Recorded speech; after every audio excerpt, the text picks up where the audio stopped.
Without further ado, Operations Preparation, Detachment A1.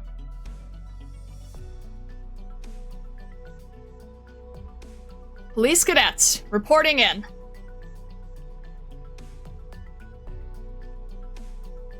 Whoosh, whoosh. Clack, clack, clack, clack, clack, clack, clack. It's right up ahead! Look out! This way! Over here! Doctor! Emergency room 3 has been prepped. What's the patient's condition? Patient is suffering from an acute 𝘰𝘭𝘶 breakout. She's currently unconscious. Hurry! Heartbeat 130 BPM. Blood pressure levels. Patient age 17 years. Race, hetero. Blood type is Beagle! Hang in there! You're gonna be fine. Emergency personnel ready. Begin treatment at once. Medical will take it from here. Sorry, but non-medical personnel are not allowed in the operating theater. I have to ask, the cost of this treatment? Saving lives is our top priority. You don't have to worry about that. We've noticed that the two of you are also infected with 𝘰𝘭𝘶, so we'll need to start on treatment. We'll need to start treatment on you as well. I'll take you to one of our consultation rooms to see a doctor, and you can get to know the layout of the medical department. Since you only just came to Rhodes Island from 𝘂𝘂𝘍𝘁, I imagine you're not yet familiar with the place. And that shows all of Rhodes Island. It's so crazy to see that. Rumble. So, in order to put together a proper treatment plan, we would like to understand how the three of you came to be infected. This will be put on record, is that alright with you? According to the documents you submitted at registration, the three of you are Fang, Cruz, and Beagle, right? You came to Rhodes Island from Columbia's trade hub, 𝘂𝘂𝘍𝘁. Shortly after the city suffered a sudden catastrophe of no small scale, codenamed Black Wasp.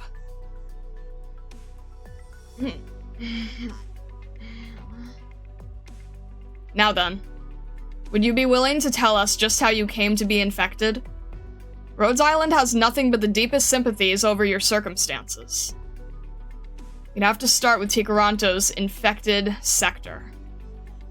Well, I guess.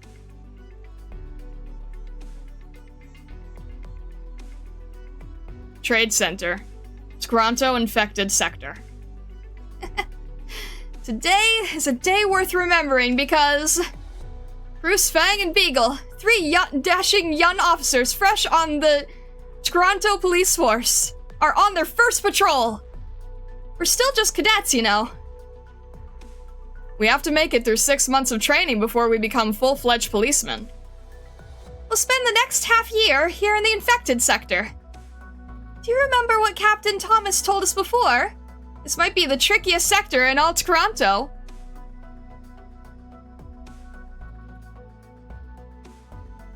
Columbia is a land of freedom and equality. Here, even the infected are given a fair deal. That's what makes us one of the greatest countries in the world. And with 𝘂𝘂𝘍𝘁's being Columbia's new and upcoming trade hub, we're bound to see a ton of progress this year. That's something you should all be proud of. We, the 𝘂𝘂𝘍𝘁 Police Department, have also put a lot of effort into this. To maintain 𝘂𝘂𝘍𝘁's stability and growth, we all make sacrifices and put in extra hours. That's our responsibility, and our duty. As part of the 𝘂𝘂𝘍𝘁 Police Department, every one of you should feel proud of our achievements. Of course, this includes the 3 cadets who just joined us.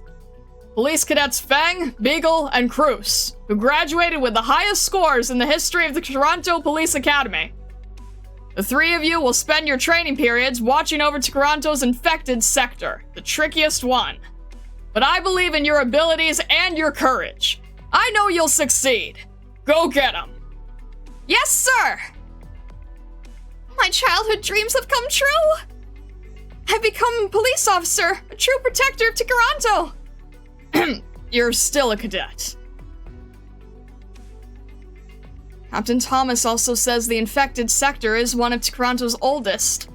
So, while everybody who lives here is infected, they come from all sorts of different backgrounds. Some call it a gray area that the government can't control. Even the police have no real power over the people here.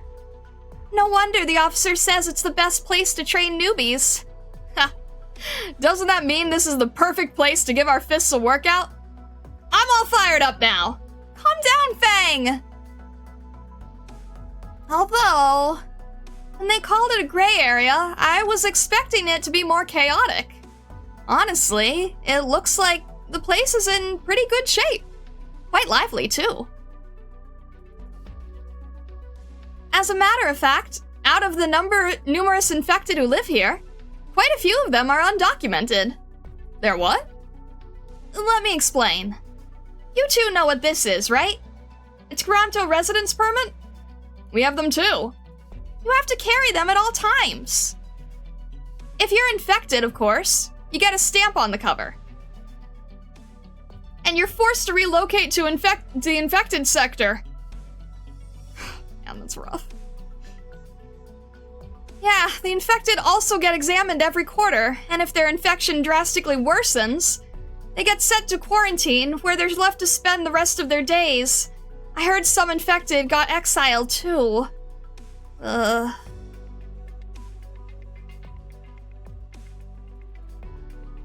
if an infected avoids the quarterly examinations, or if they never had a residence permit to begin with, bingo, they're undocumented.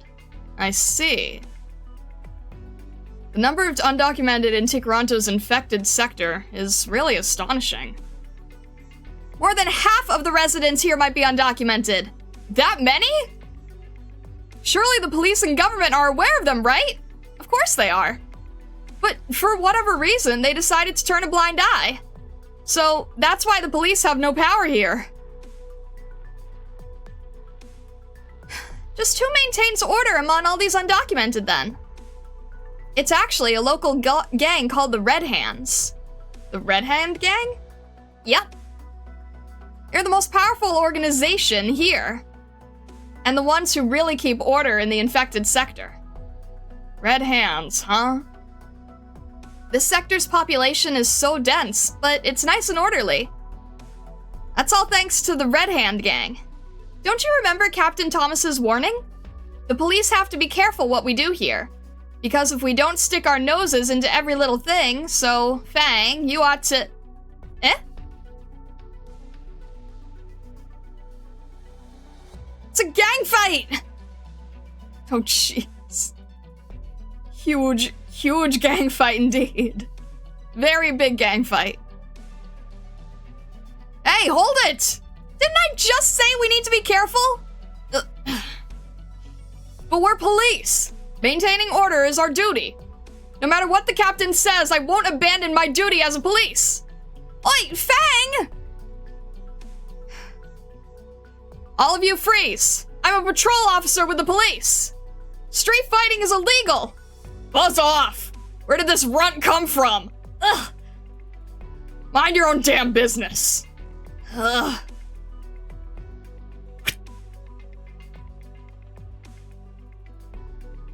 I repeat, stand down immediately! By order of Toronto Police Department, you are to cease your fighting! Fang! Shoot. Crikey, Fang. Looks like we're in a bit of a pickle here. I'm not running from this! Because I'm a proud member of the Toronto Police! You're a cadet! Ugh.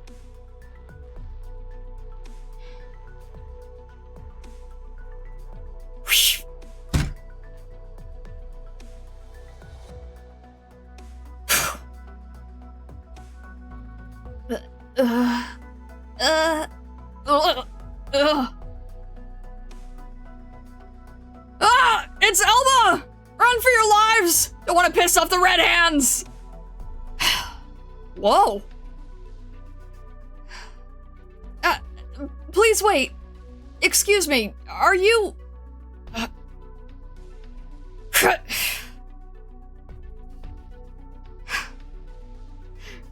Need sword fight sound effects. Fang!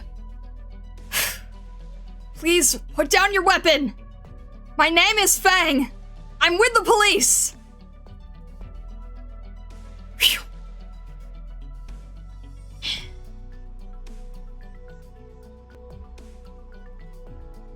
Huh? Hey, you over there! Ah, wait! An awful lot of noise first thing in the morning. Sure is nice to be young, huh?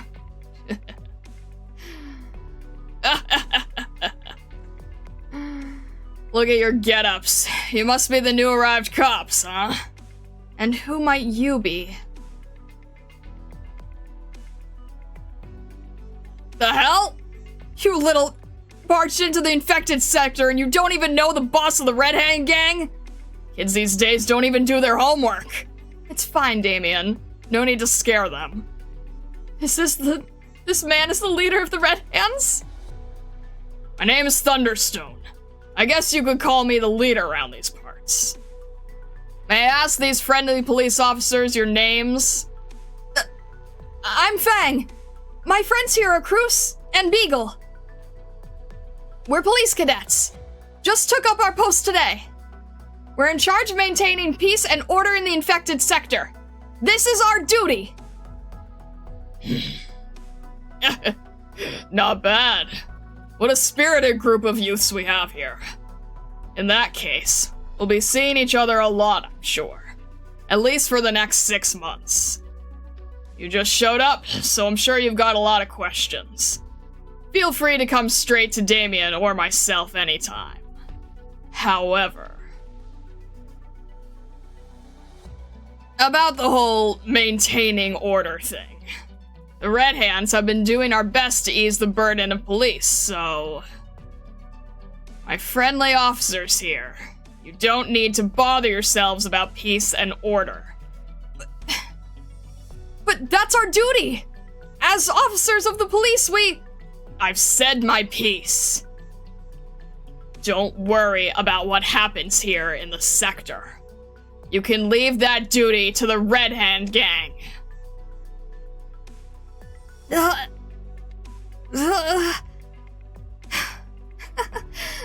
then, Mr. Thunderstone, let's not get carried away here. You see, we just got here. There's a lot we still don't know about this place. So I'm sure we'll need a helping hand from you for plenty of things. How's that? What a delightful group of newbies you are. Looks like the police department has a decent crop every once in a while after all. Excuse me, officers, if you'd be willing to spare me a moment of your time. You may call me Broken Ear. Here's my business card. I'm a sales specialist for Mama John's here in the infected sector. I'm sure you're all familiar with our humble firm, yes? And damn Broken Ear's trying to cozy up to people again. My job is to maintain our business here in the infected sector. So I'm taking the initiative to introduce myself in hopes that we may prosper together in the future. Mama John's is the leading provider of everyday necessities here in the infected sector. We have a close relationship with Mr. Thunderstone, as well as the numerous brothers in the Red Hand Gang. It's a great partnership.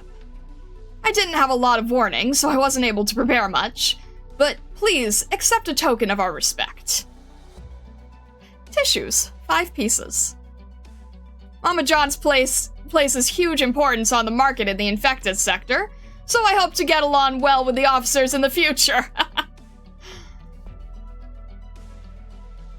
After all, we uninfected have to look out for each other, don't you think? We have to get along with the infected just to make ends meet. I'm sure you're painfully aware of how that feels. Hey, what are you implying? Are the infected not people just like us? Why would you say such a thing?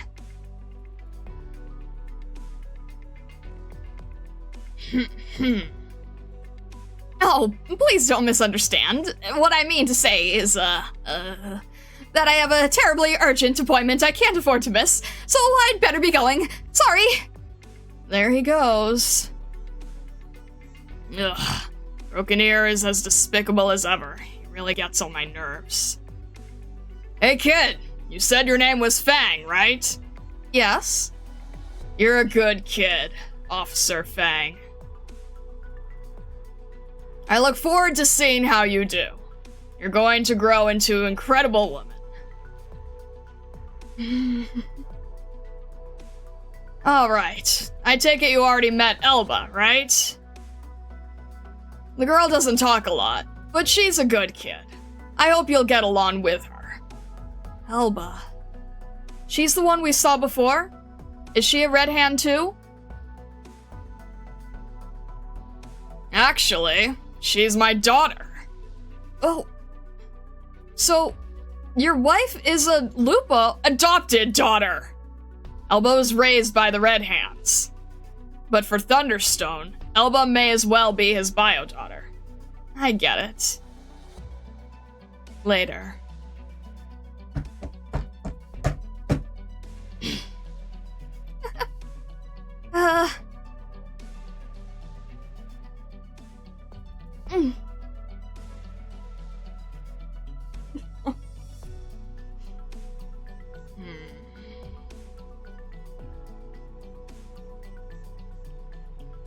Bye. Huh?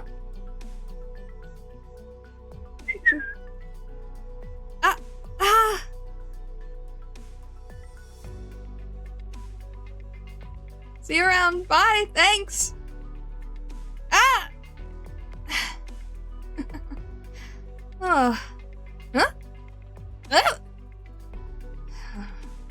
Stare.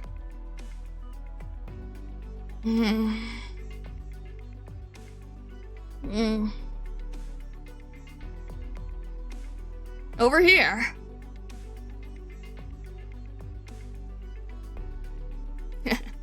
Got something for ya. This round of medicine. Itemized list is inside, just like last time. We're counting on you to get this stuff to the people again. No problem. Oh yeah, Uncle Sam by the bridge told me to thank you Rhodes Islanders. If it weren't for your meds, my family would be dead already. We'd be dust already, scattered to the wind, he said. He's very welcome. Although that's not exactly what happens. There's also Four Eyes Dell by the refinery, whose condition seemed to have stabilized. He's been able to work just fine the past few days. Oh, and Miss Helen and Old Mike at the market still have enough medicine in stock, so you won't need to bring a batch for them next time. There's also— Okay, I get it! Write all that down and pass it to me later, okay? But seriously, you've only been here a month and you're already more familiar with the residents here than I am. You're something, ain't ya? I'm blushing. That said, Rhodes Island sure is a strange company. Your medicine's several times better than what's on the market, and yet you distribute it to the infected for free, calling it clinical trials under the table. Well, it's not like we're afraid of dipping into the Colombian drug market. But Toronto's a pretty big city, even by Columbia standards. So we're just doing what's right. I understand what you're saying. It just frustrates me knowing that the infected here could get much better care. Oh, Cruz, you're an interesting one. None of the Toronto cops I've met come close to rivaling your brains. Won't you consider joining us at Rhodes Island? We've got state-of-the-art technology, you know. I could vouch for you. Sorry, but I'm not interested at the moment. Shut me down so quick? Right now, my goal is to become an amazing police officer. And besides, working with Fang and Beagle puts me at ease. Alright, I understand. Speaking of which, this is for you. My business card with my contact info. If you ever change your mind or need any help at all, feel free to call anytime. That's all for now. I gotta get back to the office.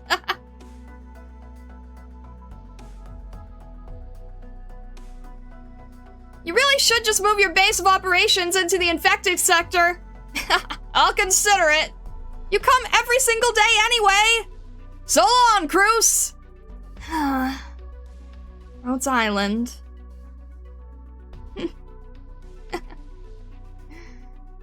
3 months later. As winter draws closer, the city of 𝘬𝘮𝘳 is expected to face a cold snap within the next few days. Large gatherings of cumulus clouds in recent days have accelerated the drop in temperature.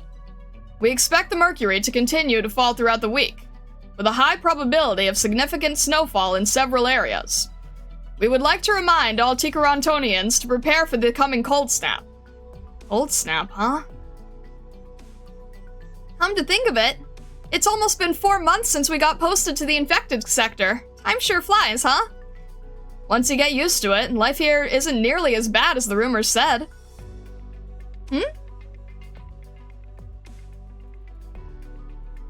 Whoosh. Isn't that 𝘊𝘭𝘆? It is 𝘊𝘭𝘆! What's she doing in such a hurry?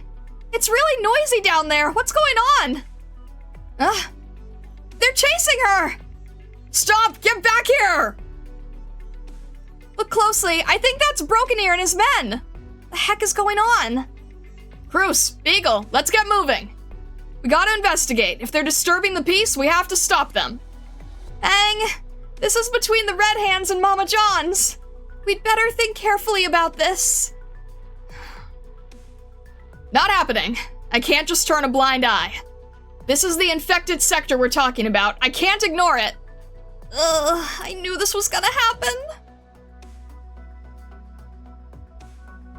Hold it! Slow down! You're not getting away! You think you can just steal from me? Get back here! Grab her! Hand over the goods or you'll pay!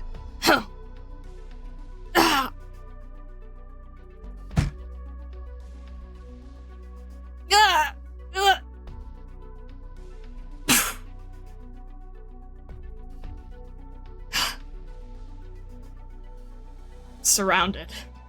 You're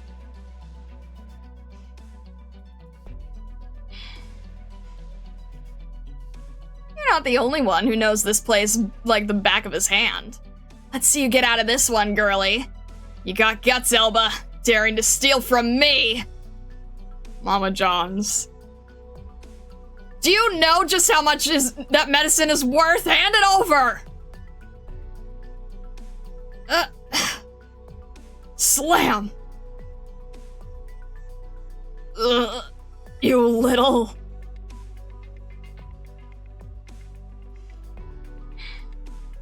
These are all fake meds! You've been selling this fake crap to the infected, killing them for their money! If Thunderstone finds out you've been doing this behind the Red Hands' backs, just what do you think he'll do? What's that? You dare threaten me? What happens next is on you, then. 𝘰𝘰𝘬𝘀! Do it! Rough her up, boys! All of you freeze! Stop what you're doing at once! This is an illegal assembly! Move aside, make way! Oh my, it's Officer Fang from the police department! Absolute perfect timing. This rascal stole my belongings. You must help me get them back. I already got the gist of the situation just now. Mr. 𝘰𝘁𝘀𝘀, from what I understand, everything Mama John's does in the infected sector is reported to the Red Hand gang, right? Isn't what you're doing here in violation of the agreement you made with them? Well... Of course, I couldn't care less about some little deal you have with them. But the police department can't allow so many people congregating and disturbing the peace. Whatever disputes you have can be settled at the station later. Don't worry, we're here to protect you. Whatever the case, violence is strictly prohibited in the streets of 𝘬𝘮𝘳. Everyone, disperse at once. Are you out of your damn minds? I'm a Mama John's representative. Even your captain would have to leave us be. Don't you know that? No, I don't. I'm just a simple police cadet after all. Bruce, do you know anything about this? It doesn't seem to be in the Cadets' handbook. God damn it! I've got enough guys today. You pipsqueaks aren't gonna get in our way. If you three won't play nice, then you can lick your wounds with her. Ugh. Is this the end of Officer Cruz's illustrious career? I'm gonna die a martyr before I'm out of training. We'll give you one last chance. If you're not gonna help, then get out of here. Don't get in my way. No deal. Do your worst. I'll never back down. So be it. Time to learn how things work here the hard way. Ugh. And just how do things work around here? Broken ear. Answer me something. You bring all these suits right into the Red Hand Gang's territory. What is it you're trying to do? Damien! No, I wasn't, it's all Elba's fault! Kids these days are so inconsiderate. She stole my goods, so I was giving her a talking to. Just a talking to. As long as she hands over our goods, we'll be on our way. How about that? The goods here. This is the stuff you've been selling in the infected sector behind our backs, right? If he hears about this, what's Thunderstone gonna say?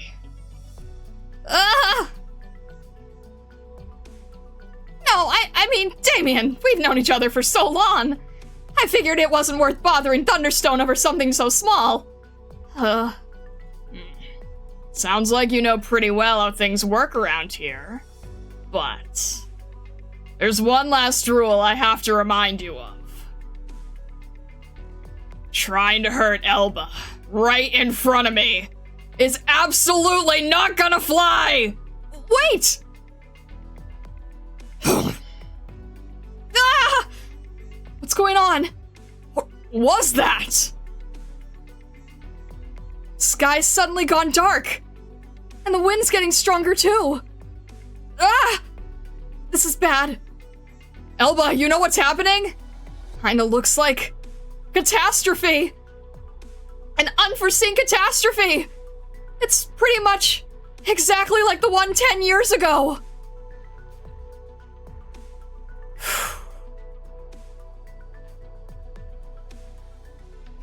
Episode 2, Incurable. Okay. 10 years ago, a sudden major catastrophe occurred alongside a blizzard striking part of Columbia. One night, as the catastrophe struck Columbia's rising trade hub, Toronto. Nomadic City elevator entrance. Please, let us into the city! I'm a catastrophe messenger! I'm here to deliver catastrophe forecast data to Toronto! Please, there's no time! I'm talking about a large-scale catastrophe! Things are going to get real bad if we don't prepare a response! Please! I may be infected, but I've got a messenger's pass from the Colombian government! You have to let me and my daughter into the city! That's enough, ma'am. We don't want trouble. Federal government pass is no good in Toronto. I'll give it to you straight, lady. The police have orders from above. So long as the catastrophe is imminent, not a single infected's allowed into Toronto. The wind's getting stronger. The catastrophe's about to hit. Mommy, I'm scared. Get moving, now! Into the shelter! Two of you should move out too. I understand. It's fine if you don't let me in. But please, take my child with you into the city. She's not infected. And this here is a comprehensive analysis of the catastrophe. Get it to your bosses ASAP. No, I'm not going! Listen to me, Elba. Elba, it's Mommy's hope. And in the future, even if you're all alone, you find the strength to go on living, no matter what. Mommy!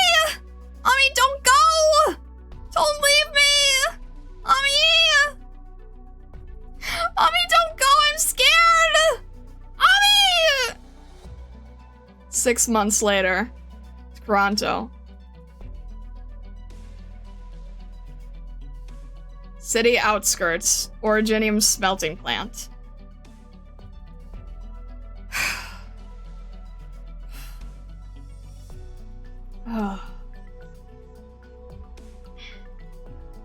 Hey, 𝘊𝘐𝘭𝘶! Thanks to you, furnace maintenance went without smooth. You can clock out now. Your Originium knowledge has been a big help as always. Hey. Heading back now, 𝘊𝘐𝘭𝘶? See you tomorrow, little 𝘊𝘐𝘭. Take care. 𝘊𝘐𝘭𝘶! 𝘊𝘐𝘭, Damien's here. 𝘊𝘐𝘭! He's looking for you. There's a lot more of this stuff in the car. It's all in the shipment from Mama John's. There's some fragile stuff inside, so handle the boxes with care, will ya?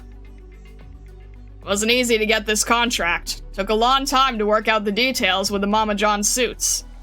So Thunderstone asked me to get the first shipment delivered fast. Hey! 𝘊𝘐𝘭! Hold on, I've been looking for ya! Thunderstone told me to tell you to go home. He said that even if you don't want to stay in the house, at least pop in to eat every once in a while. 𝘊𝘐𝘭! I don't know if it's my place to say this, but it sounds like a little family dispute. Is our 𝘊𝘭 still not warming up to the idea of Thunderstone adopting her? She's not as aggressive as she was at first, but she still keeps me and Thunderstone at arm's length. Well, it's not like there's anything we can do about it. She just lost her mom, and she went through all that. Yeah, helping a kid her age who's been through hell, you gotta take it slow. Either way, Thunderstone wants to do something for 𝘊𝘭. It's only because we had the catastrophe data from her mother that Toronto made it through the catastrophe without a scratch. She's the catastrophe messenger who saved us all, and Toronto left her to die. That's why Thunderstone says, one way or another, he wants to try to make it up to 𝘊𝘭. To help her, little by little, feel like she's got a home.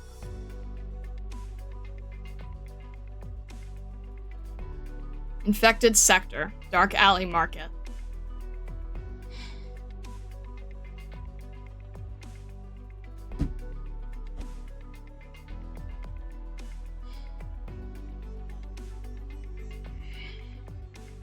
Welcome, dear customer!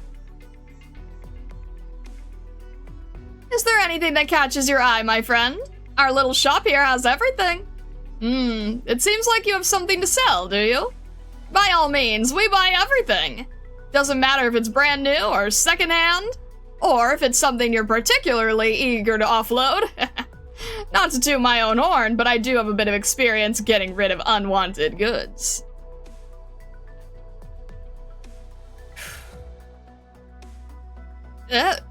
I'm sorry, this might be a bit... don't worry, it's not that I won't take it.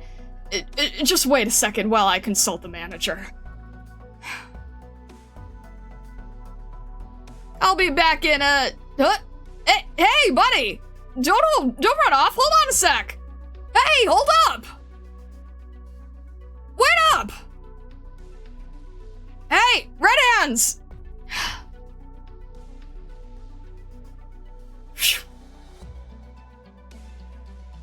Wait up, kid! Stop!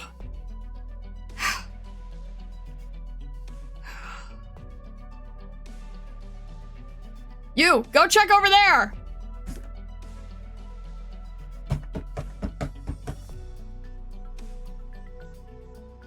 Are they gone yet?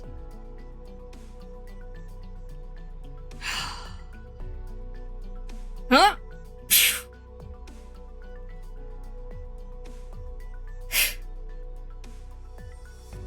You got guts, huh?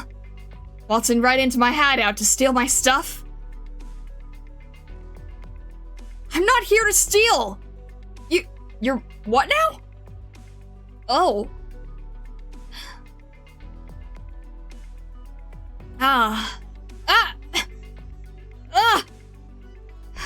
Hey, that isn't yours, is it? Please don't chase me away. I'm not a thief. I just want to lie low for a while. I'll leave soon. Please. Suit yourself. Whatever you're holding has your scent all over it anyway. Disgusting.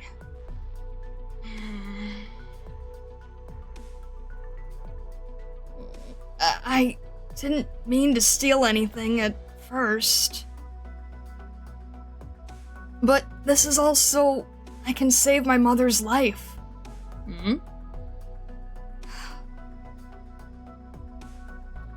This is Originium. It sells for a lot of money. Mom got infected working in the mines. She hasn't been able to get out of bed lately. We've already sold everything we have, but it's still not enough to cure her. But I hear Originium's really, really valuable. As long as I can sell it, I'll definitely get enough money to cure my mom's illness. This thing will save my mother's life. That Originium you've got there. You can't sell it, can you? How did you... What do you mean? What makes you so sure I can't sell it? Originium's a very valuable mineral. Seems like you're totally clueless, huh? What you've got there is an unprocessed Originium shard. Originium shards need to undergo a refinement process before they're turned into high-purity orundum. Orundum is used as a high-yield energy source for machines, nomadic cities, and stuff. That's why it's valuable. But Originium shards don't do that, so they're as valuable as a regular rock. Originium shards are worse than useless. They're dangerous. If it's active Originium, it'll worsen an infected symptoms. And in more serious cases, it'll blow up like a bomb. Ah! That's why it's a serious crime for a kid like you to have an Originium shard. If you're not careful, you'll kill yourself and everyone around you. That's why nobody's buying it. What are you talking about? This piece of Originium is worthless? That's not Orundum, it's an Originium shard. Why should I believe you? How do I know you're not trying to trick me? Are you an Originium expert? Even if it won't sell, I still have to try. You know how much pain my mom has been in since she got 𝘰𝘭𝘶.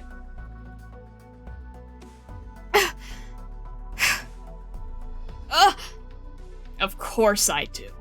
Don't forget, you're in the infected sector, and I'm infected too.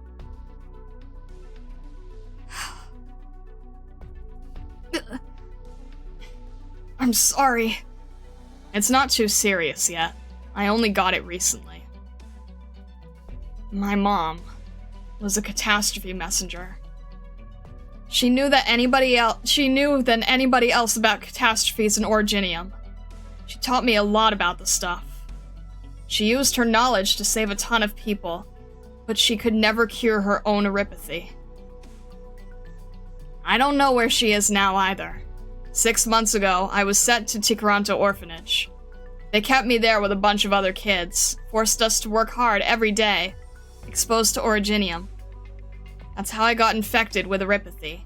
A lot of the kids there were infected. And we all got shuffled out of the orphanage under the table. They didn't want infected kids around. I almost died, but Thunderstone took me in. It was the Red Hands that took me in. No, it was the Red Hands that took me in. Almost everyone here in the sector is infected, but nobody's judgmental here. Toronto's better than a lot of other places, that's for sure. So, whether you believe me or not, I know a lot about Originium, and I know a lot about 𝘰𝘭𝘶. 𝘰𝘭𝘶 is incurable. Even if that stone was high-purity orundum, and even if you sold the whole thing, it wouldn't be enough to cure 𝘰𝘭𝘶.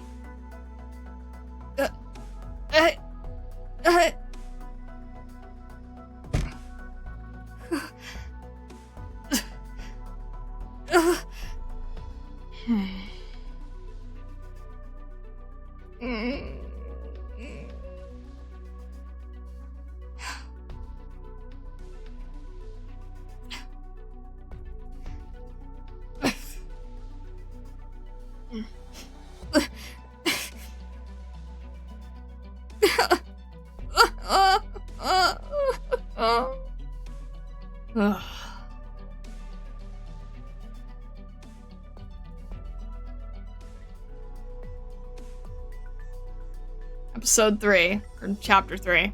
Active Originium. Oh. He's only 8. Oh my gosh. Alright.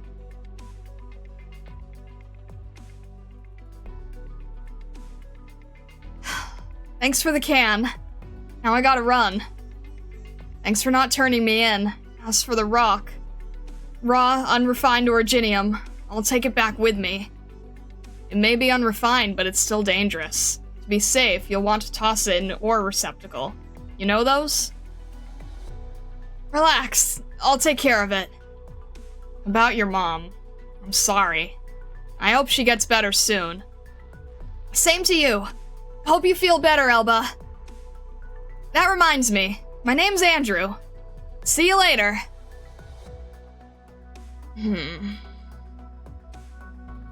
Originium. Refined Originium. Raw Originium. Originium ore. So, the difference between inert and active Originium, you know how to tell them apart, don't you, 𝘊𝘐? Yeah, I do! Inert Originium is stable. It's cool to the touch, just like ordinary rocks. But the active kind... Mom... Active Originium.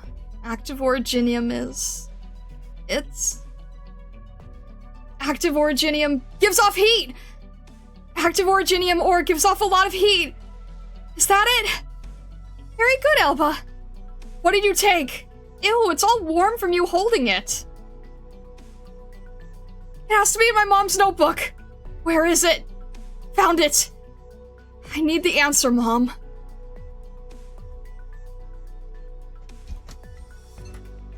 Raw ore. Here.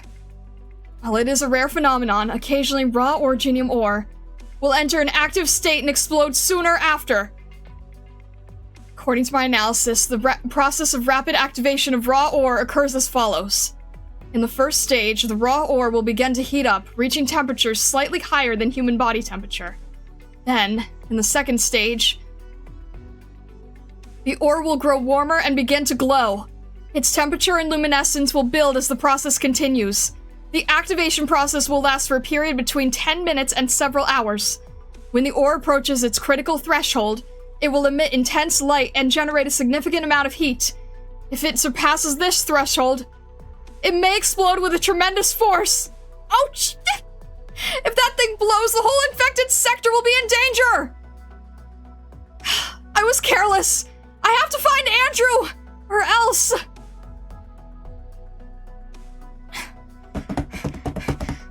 Is that 𝘊𝘐? Damien's looking for you. Hey, what's wrong? Go get Damien and Thunderstone! Huh? The smelter's a danger zone. Some Originium is gonna blow! What? Whoa. Don't just stand there! Go get Damien!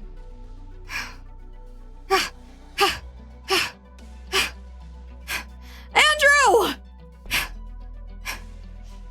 Andrew! It's gotta be around here somewhere. It's activating fast. That ore is already glowing. 𝘊𝘐? Huh? What are you waiting for? The ore's about to explode! Why haven't you tossed it into the receptacle yet? Andrew, what happened to you? You told me this ore wasn't refined, so it's worthless. But if I find what I need to refine it, it'll be worth money, right? Did that thing fry your brain? You can't refine Originium in the process of activating! We're running out of time here! Ah! Sorry. Get back here!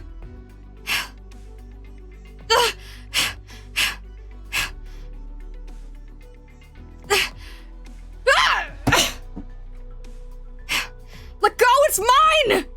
If you break it! If you break it, I won't be able to save Mom! You dumbass!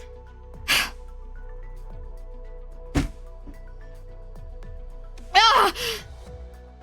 It's too late! The ore's about to blow! Somebody save me! Anybody! The hell are you doing here, you little... Damien! What's going on, 𝘊𝘐? Are you two... What is that? The Originium's going critical! It's about to blow! 𝘊𝘐! Hey! I'm sorry. Originium ore smelter. Originium hazard.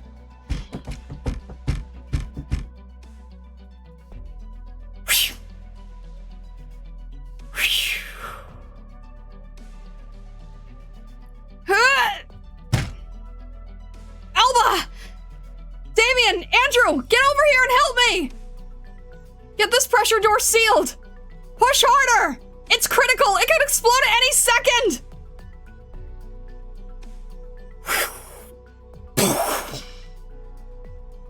Ah! It stopped. Ah! The smelter's collapsing! Run for it! Damien, we're here! What can we help with? Run! Get the hell out of here! Ugh! Run! Get moving! Damien, over here! Hurry! Look out! Oh, crap.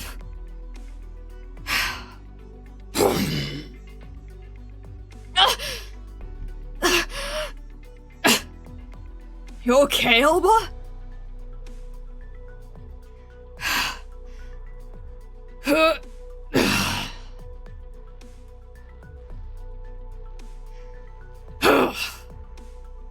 You really did a number on the Originium smelter, 𝘊𝘐. And here I thought you actually liked Originium. Understone.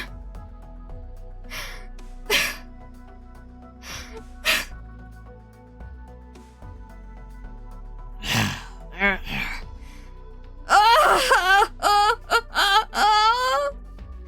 Just in the nick of time. Several days later. That was one hell of a commotion. This poor old smelter wasn't up to taking an explosion like that. It's gonna take months to get her back up and running.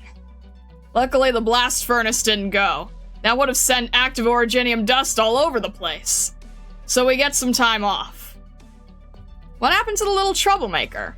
Andrew, was it? He's fine. Thunderstone had somebody take him home. He's 𝘊𝘐's friend, after all. Thunderstone said the Red Hands are gonna take care of his mom. It's 𝘰𝘰𝘭𝘮, though. Not much you can do. You can always work to make things a little better. Gotta try, at least. True. It's the right thing to do. I just hope that one day we can cure everybody in the world with 𝘰𝘰𝘭𝘮. Oh! It's 𝘊𝘐! Over here! Come on. How about we go home together today? What do you say, 𝘊𝘐? Sure.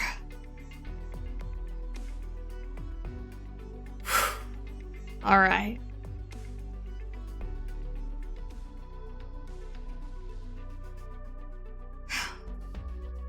Episode 4. Originium Reign. The sky's gone dark! And the wind's getting stronger too! 𝘊𝘐, it's a catastrophe! A sudden unforeseen catastrophe! It's a catastrophe! Get to the core city! Wait for me! I better get going. Hold it. Ah! How did this happen, 𝘊𝘐? The weather forecast only mentioned a cold snap, nothing about a catastrophe. No. There was a noticeable change in air pressure just now, and the airflow is abnormal too. I think I can say for certain that we've got a very serious event on our hands. A catastrophe of unprecedented destructive force. We're running out of time. We have to get everyone in the infected sector to shelter. Go on. Get out of my sight. Help me! Somebody help me!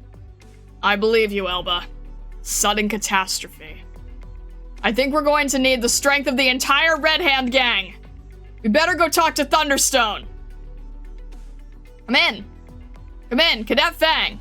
This is Toronto PDHQ. Do you read me? Fang here. Go ahead. We received an emergency report from the Toronto catastrophe monitoring situation. Wind speeds, air pressure, and atmospheric originium concentration are all rising rapidly. They have exceeded the warning threshold. All signs point to an extremely destructive catastrophe. Inform your team. The city of Toronto will take emergency actions in response to the sudden catastrophe. All sector plates will decouple to evade the catastrophe. Your team is located on mobile plate number 4. Also known as the infected sector. The core city will decouple first to ensure rapid evasion of the catastrophe. What? You are to gather your team and proceed to the government shelter of the core city plate. What about getting the residents of this plate to shelter? That isn't your job. What? Since the infected sector's infrastructure is old, it needs the core city plate to move. With the government deciding to decouple, it sounds like the monitoring station got some unexpected data, and now they have a reason to use us as a sacrifice. Be careful out there. Over and out. Not our job, huh? Fang? What do we do now? We can't just walk away. Cruz, Beagle, listen up. We're not going to throw up our hands and go home. If a catastrophe is about to strike, we have to stay and help the citizens get to shelter. That's our duty as officers. Fair dinkum. But the infected sectors are so big. How are the 3 of us supposed to... About that. Mr. Damien, you and 𝘊𝘭𝘆 must have heard that transmission just now. We have to organize an evacuation immediately. Please, we need any help you can offer. Hey, what are you talking about? Huh? The infected sector is Red Hand territory. Protecting the people here is our job. I'll go and grab Thunderstone. Alright. But I think, at this point, everybody in the Red Hand should already be moving.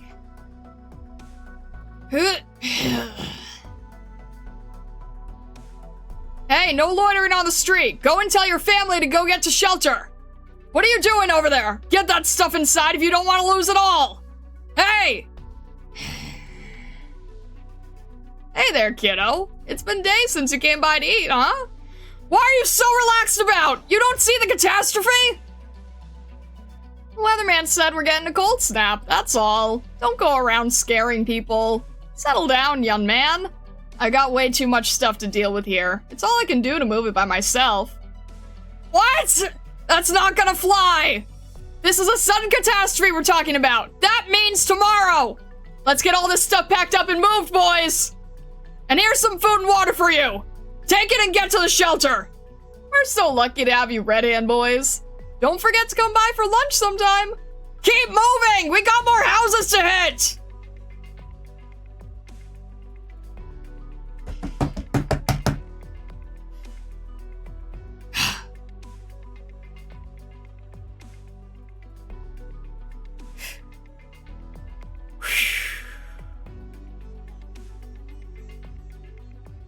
Inner City, Red Hand Stronghold.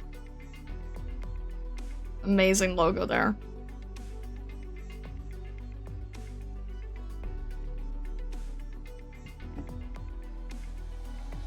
Hey, Damien! What's the word? Pretty much everyone's out there. Thunderstone got us all mobilized. We're hitting every house to make sure they're all ready for the catastrophe. Reinforcing buildings and securing goods. We got anyone without a safe place to stay for shelter. Got the emergency supplies handed out too. Alright. Where's Thunderstone? Over here. Thunderstone! Damien! You're just in time. You brought 𝘊𝘭𝘆? And our policeman buddies too. Welcome. Hello? Damien, I was just going over some things about this catastrophe. What's that you've got there? No, this. Mama John's. That broken ear guy.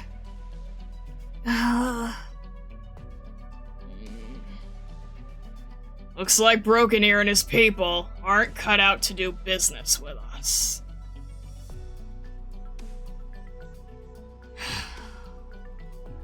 𝘊𝘭𝘆, let's have dinner tonight after we're done with all this.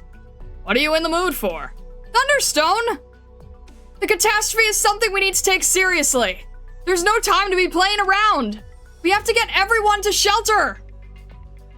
Calm down, 𝘊𝘭𝘆. The Red Hands already got everyone ready for the catastrophe. As soon as the sky turned dark, everyone sprang into action. It's still gonna take some time to wind down the factory, but I sent a whole bunch of our guys to help out. We're doing everything we can to make sure everyone can ride out the catastrophe at home. You settle down, okay? They can't stay home! The catastrophe is unfolding way faster than we thought. It could be hitting us in just a few hours. What's more, the Toronto government has given an order to separate the core city from the infected sector. They must have some really ugly numbers to make a decision like that. Fang got word from the cops on her wireless. It confirms everything I'm saying. The core city is about to unhitch from us. The infected sector is going to take the catastrophe alone. And it's gonna be an incredibly rough catastrophe. We can't just ride it out at home like we usually do. Everyone needs to move to the shelter inside the plate superstructure. And they need to do it fast. The catastrophe is about to strike. All right. I trust your judgment, 𝘊𝘭𝘆. Listen up! You all heard 𝘊𝘭𝘆, right? The plan's changed. Get the word out. Everybody in the sector is moving to shelter inside the plate. Our manpower's limited. Everybody coming back has to head right back out to share the new plan. To head for the shelters inside the plate. Don't bother distributing supplies. We'll take them all down there in one go. We're against the clock. Everyone get moving fast. The largest concentrations of people are in the factory and the residential area to the east. Damien, you're gonna get them evacuated. All right. Truss, take 2 crews and scout out the routes to the shelters. We need to make sure all entrances and exits on the surface are operable. Got it. Raymond, take your boys and help with the maintenance of the power plant. On it. If the catastrophe does anything to the power plant, we're gonna need damage control on that right away. Also, have Raphael take some guys to cut the pipes exchanging water, power, and Originium fuel with the other sector plates. We'll convert them to keep circulating within our sector. A nomadic city has to split all this infrastructure into sectors before it can move. So that in the event there's a catastrophic emergency, the government forces the sectors to decouple and things get hairy. So professional, so knowledgeable. The Red Hands aren't your everyday street gang. You 3 look surprised. Thunderstone knows what he's doing. It's just, to have such a detailed contingency plan. You must have been through a lot of separations. That's something. 𝘊𝘭𝘆, I feel like since we got to know her, she's started talking a lot more. Next, Louis Longlegs will take care of the West End. Where is he? Louis went to the smelter today. He did? That's no good. I gotta think. Who else could help there? Let me go, please! Have us evacuate the people there! As police, it's our duty to help the citizens. I appreciate that. But the west side is mostly temp housing, shacks, and sheds. It's hard to navigate, and it's right up against the edge of the city. I'm worried you 3 will be in danger not knowing the place. I'll go with them. I know the West End like the back of my hand. Thunderstone. Let the three of them come with me to help evacuate the people. No problems with that, right? Alright. We're counting on you girls. She really opened up. Is she the type that's cold to strangers but warm around friends?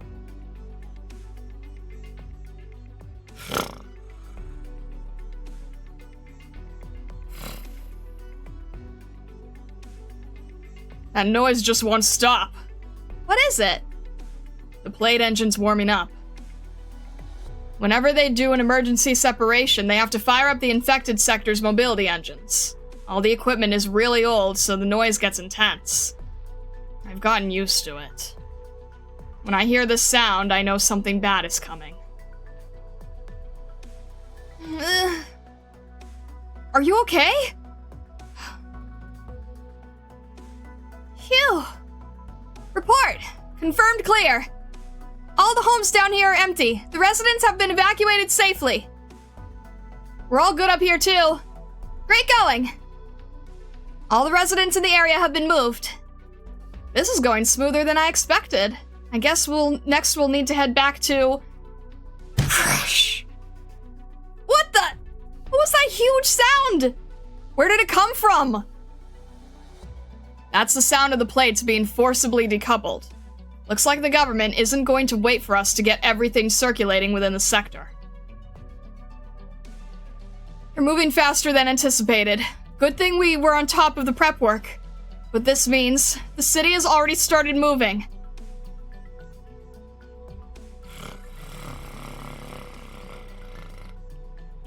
The mobility engine is online.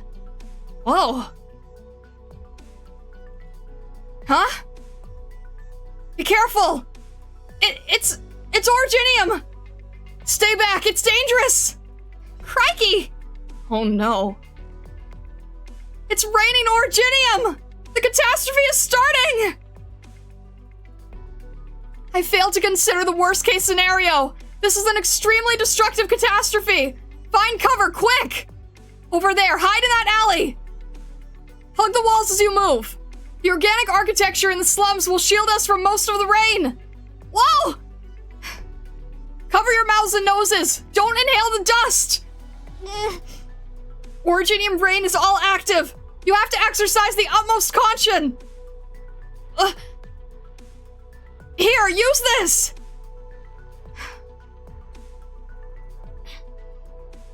Cover your mouths and noses with a wet cloth. It's basic, but it's something at least. If you inhale active Originium dust, you will be infected with 𝘰𝘰𝘭𝘮. Over here! We have to run against the wind! Alright. Elva's incredible! She knows so much!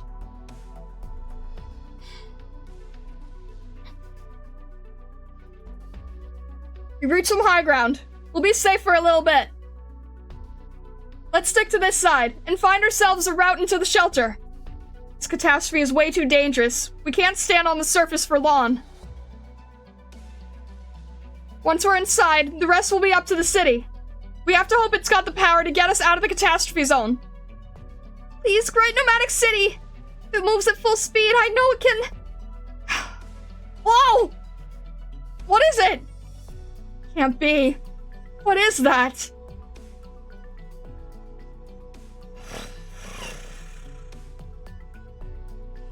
The Originium's accumulating in the sky! It's forming solid boulders!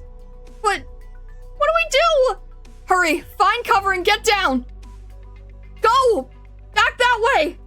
Gross! This way!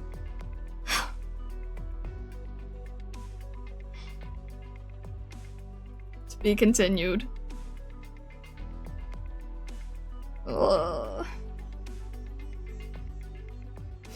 It's all Originium.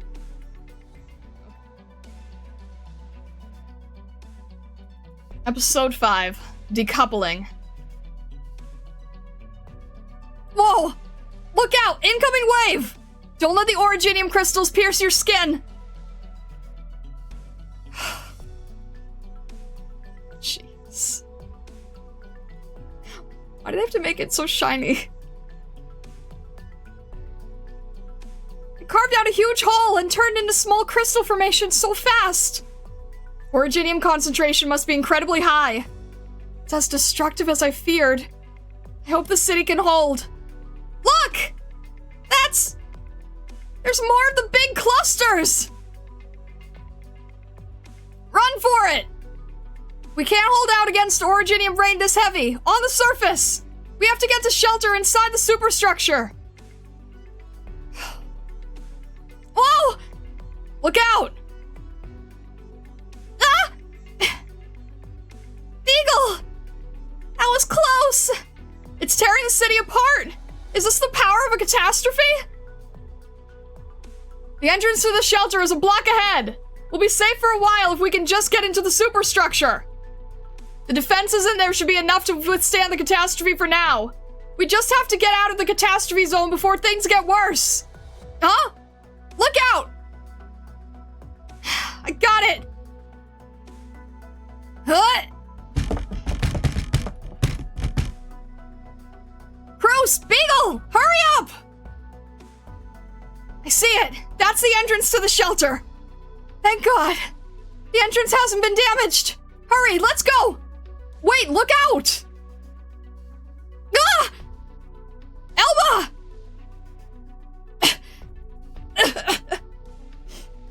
𝘊𝘬𝘆, can you hear me? 𝘊𝘬𝘆! Where...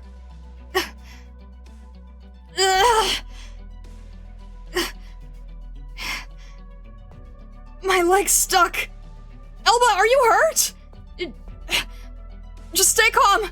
See if you can pull it out. It hurts. Oh, don't move, 𝘊𝘬𝘆. We'll get you out. Cruz, Beagle, let's get this rubble off of her. Good thing the roof's holding up against the rain. Ugh. Worry about yourselves. The rain is still falling, and we don't know how long this place will last. No good! This won't budge at all! Get! Calm down, 𝘊𝘬𝘆. We'll get you out of this. Shh. Team Fang, come in. Team Fang, do you copy? Come in. This is the police. Team Fang, please respond. Team Fang! Fang here. You haven't reported as ordered. What is your present location? Well... We're still providing aid in the infected sector, but the situation is dire. Please send backup. Backup? You think we can afford to right now? Listen up, Fang. Every sector is currently taking a pounding from the catastrophe. We've also received indication that the infected sector plate's mobility plant is damaged. Things are very touch and go. The Toronto government is executing a contingency plan. The two plates that have not yet fully decoupled from the infected sector can't wait any longer for the transition to internal circulation. They will be forcibly decoupled. This is going to take about 15 minutes. You still have time. Your team should proceed straight to the east side. There, you'll find an evacuation passage for government personnel. You can make it to the other plates via it. What? Damage to mobility. Was it that big Originium boulder that just hit? The ongoing Originium rain hit the mobility systems hard in multiple areas, according to the report. The catastrophe is causing more damage than anticipated. All sectors are trying to decouple as fast as possible. But with the infected sector's mobility damaged, it's having an impact on the other plate's speed. If they don't decouple in time, the other plates could end up at risk from the catastrophe. This decision comes after careful considerations of all factors at play. The infected sector is the oldest in Toronto. If they don't get internal circulation going, given the damage to the mobility system, once they decouple, the people of the infected sector are doomed! The scale of the catastrophe is worse than predicted. This is the government's decision. We need you to save yourselves. Get out of there ASAP! They're abandoning the infected sector. There are a lot of people here still trapped or injured. If we pull out, all we can do is pray they make it through safely. Don't be so pessimistic. If we're lucky, the mobility system might still get the infected sector out of the catastrophe zone. As for the infected, most of them are undocumented. Let them fend for themselves. Infected, undocumented, decoupling, abandoning. Alright, officers, you better get going. And get going fast for your own safety. This is your last chance to get out of here. I'll figure something out. Don't worry. No way! You can't even move! And the catastrophe is... I can't believe they're just abandoning the infected sector! Fang! Say something! Team Fang? Acknowledged. Withdrawal order received. Cadets Fang, Beagle, Cruz. We're going to do everything in our power to help these people. Team Fang refuses to leave the infected sector. What? You're out of your mind! Just to help some infected? I can't just turn my back on these people. They need our help. So you're aware, Cadet Fang, you are defying a direct order from the Toronto Police Department. No. What I'm doing is fulfilling my duty as a Toronto police officer. Suit yourself, but I'm warning you, Cadet Fang. I'll be reporting this to the commissioner. Go ahead. Fang. Sorry. I got us into another mess. Hey, guess who's still stuck? Whoops. Please pull me out, Officer Fang. Alright. The roof's collapsing. Let's move. Get 𝘊𝘭𝘆 out of there, quick. No other choice. Buddy, sorry about this. Crack. Fang. It's working. Bruce, Beagle, here. Hurry, the rain's drawing closer. Gotcha. Run, now. Get to the shelter. Over here, hurry.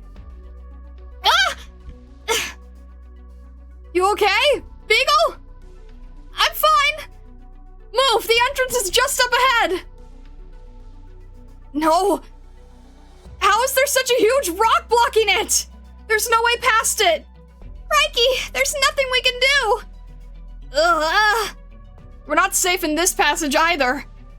The rain is too strong. This place is gonna collapse soon. There's really nothing we can do. 𝘊𝘆! Thunderstone! What are you doing here? We're saved! I figured you used this entrance to come in from the old town, so I came to get you. Looks like this place won't hold up much longer. But the entrance is totally blocked. I'll take care of that.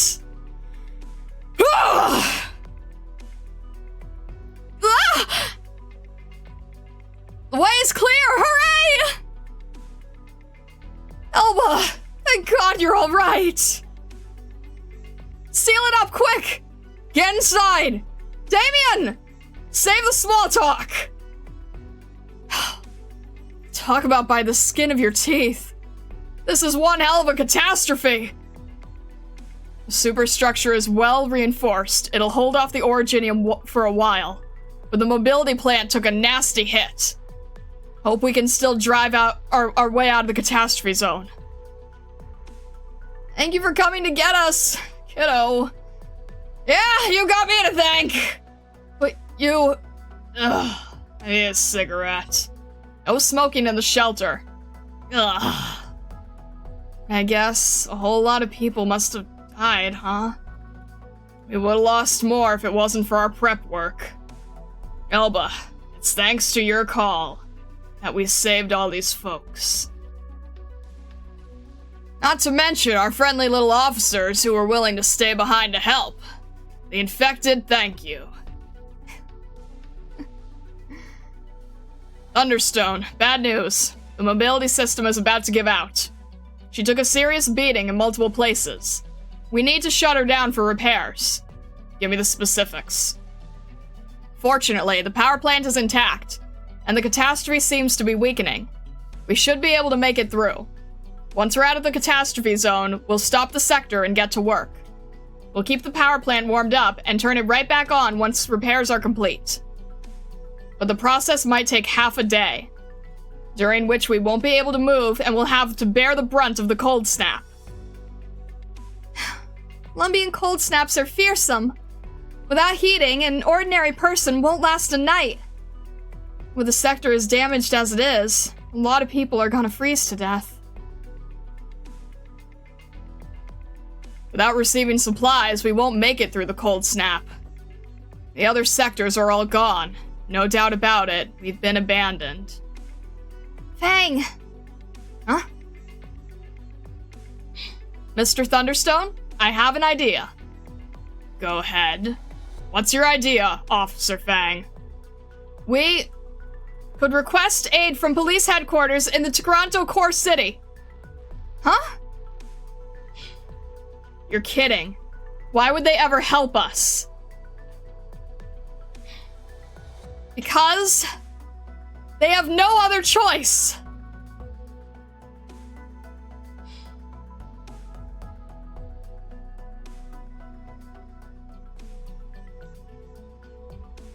Episode 6, Mobility Engine. Officer Fang, what do you mean by that? You have some kind of bargaining chip to convince the cops to help us? I'm talking about us three, plus the infected sector itself. Did you already forget that whole discussion you had over the radio? Those old douche abandoned us a long time ago. And at this point, you three are just as abandoned. Fang! That was during an emergency situation. The police probably had their hands full. But if we send out a distress signal, I'm certain that Captain Thomas won't sit back and do nothing. Yeah. Honestly, the main thing here is we got a pneumatic plate the size of the infected sector here. Even if it's old, as long as the thing still works, it's a valuable asset to the Toronto government. I think Mr. Damien here mentioned the mobility system can be fixed? Yeah.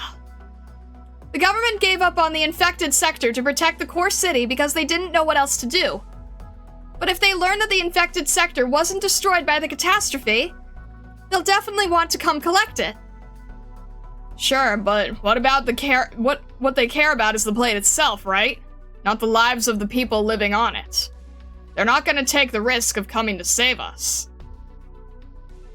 They'd rather wait for a few days until the catastrophe is over, than come to pick up the plate once the area's safe. We can't afford to wait. The cold snap hits tomorrow.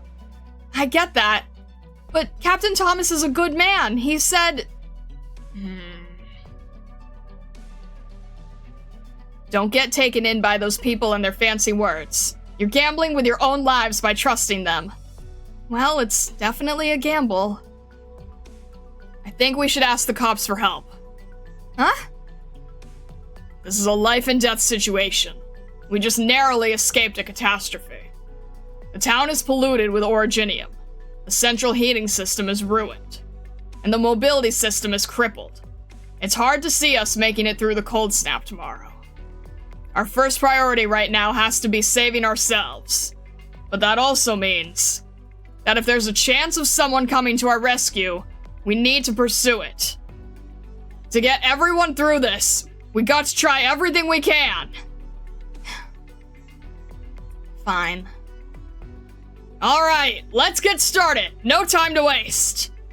First, get that mobility system fixed, Damien. We need this old thing fired up before the cold snap hits. On it. Officer Fang, I'm counting on you to send the distress signal. Mr. Thunderstone, to be honest, as far as the infected here are concerned, the prospect of the Toronto coming to the rescue isn't worth counting on. But if there's even the smallest chance of it actually happening, if we might be able to increase the odds of survival, then you know what you need to do, Officer Fang. Oh, right. Leave it to me. Thing is, the catastrophe ruined the plate's comm system. It's going to take a while to fix. and your communication signal isn't going to reach. The core city might even be totally out of comms range. So even if we do get that fixed, what then?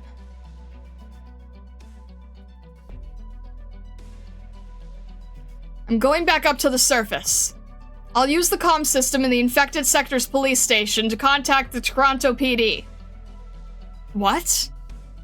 The station has its own emergency transmission equipment. It connects to the Toronto PD HQ directly, so we might be able to reach them that way. I had some basic maintenance training at the academy. Even if the catastrophe damaged the equipment, I can try to fix it. Do you realize how dangerous this idea is? The surface is totally contaminated, and a second catastrophe could strike at any time. I'll go with her. 𝘍𝘢𝘯𝘨. I know the town better than Fang. I can get her there and back faster so she's exposed less. 𝘍𝘢𝘆. You're injured. I'm fine. I can walk, no problem. Thunderstone. Go with her, 𝘍𝘢𝘆. I'll stay here looking after the wounded and displaced. If you need anything, you know where to find me. I want to help too. I can go with Fang.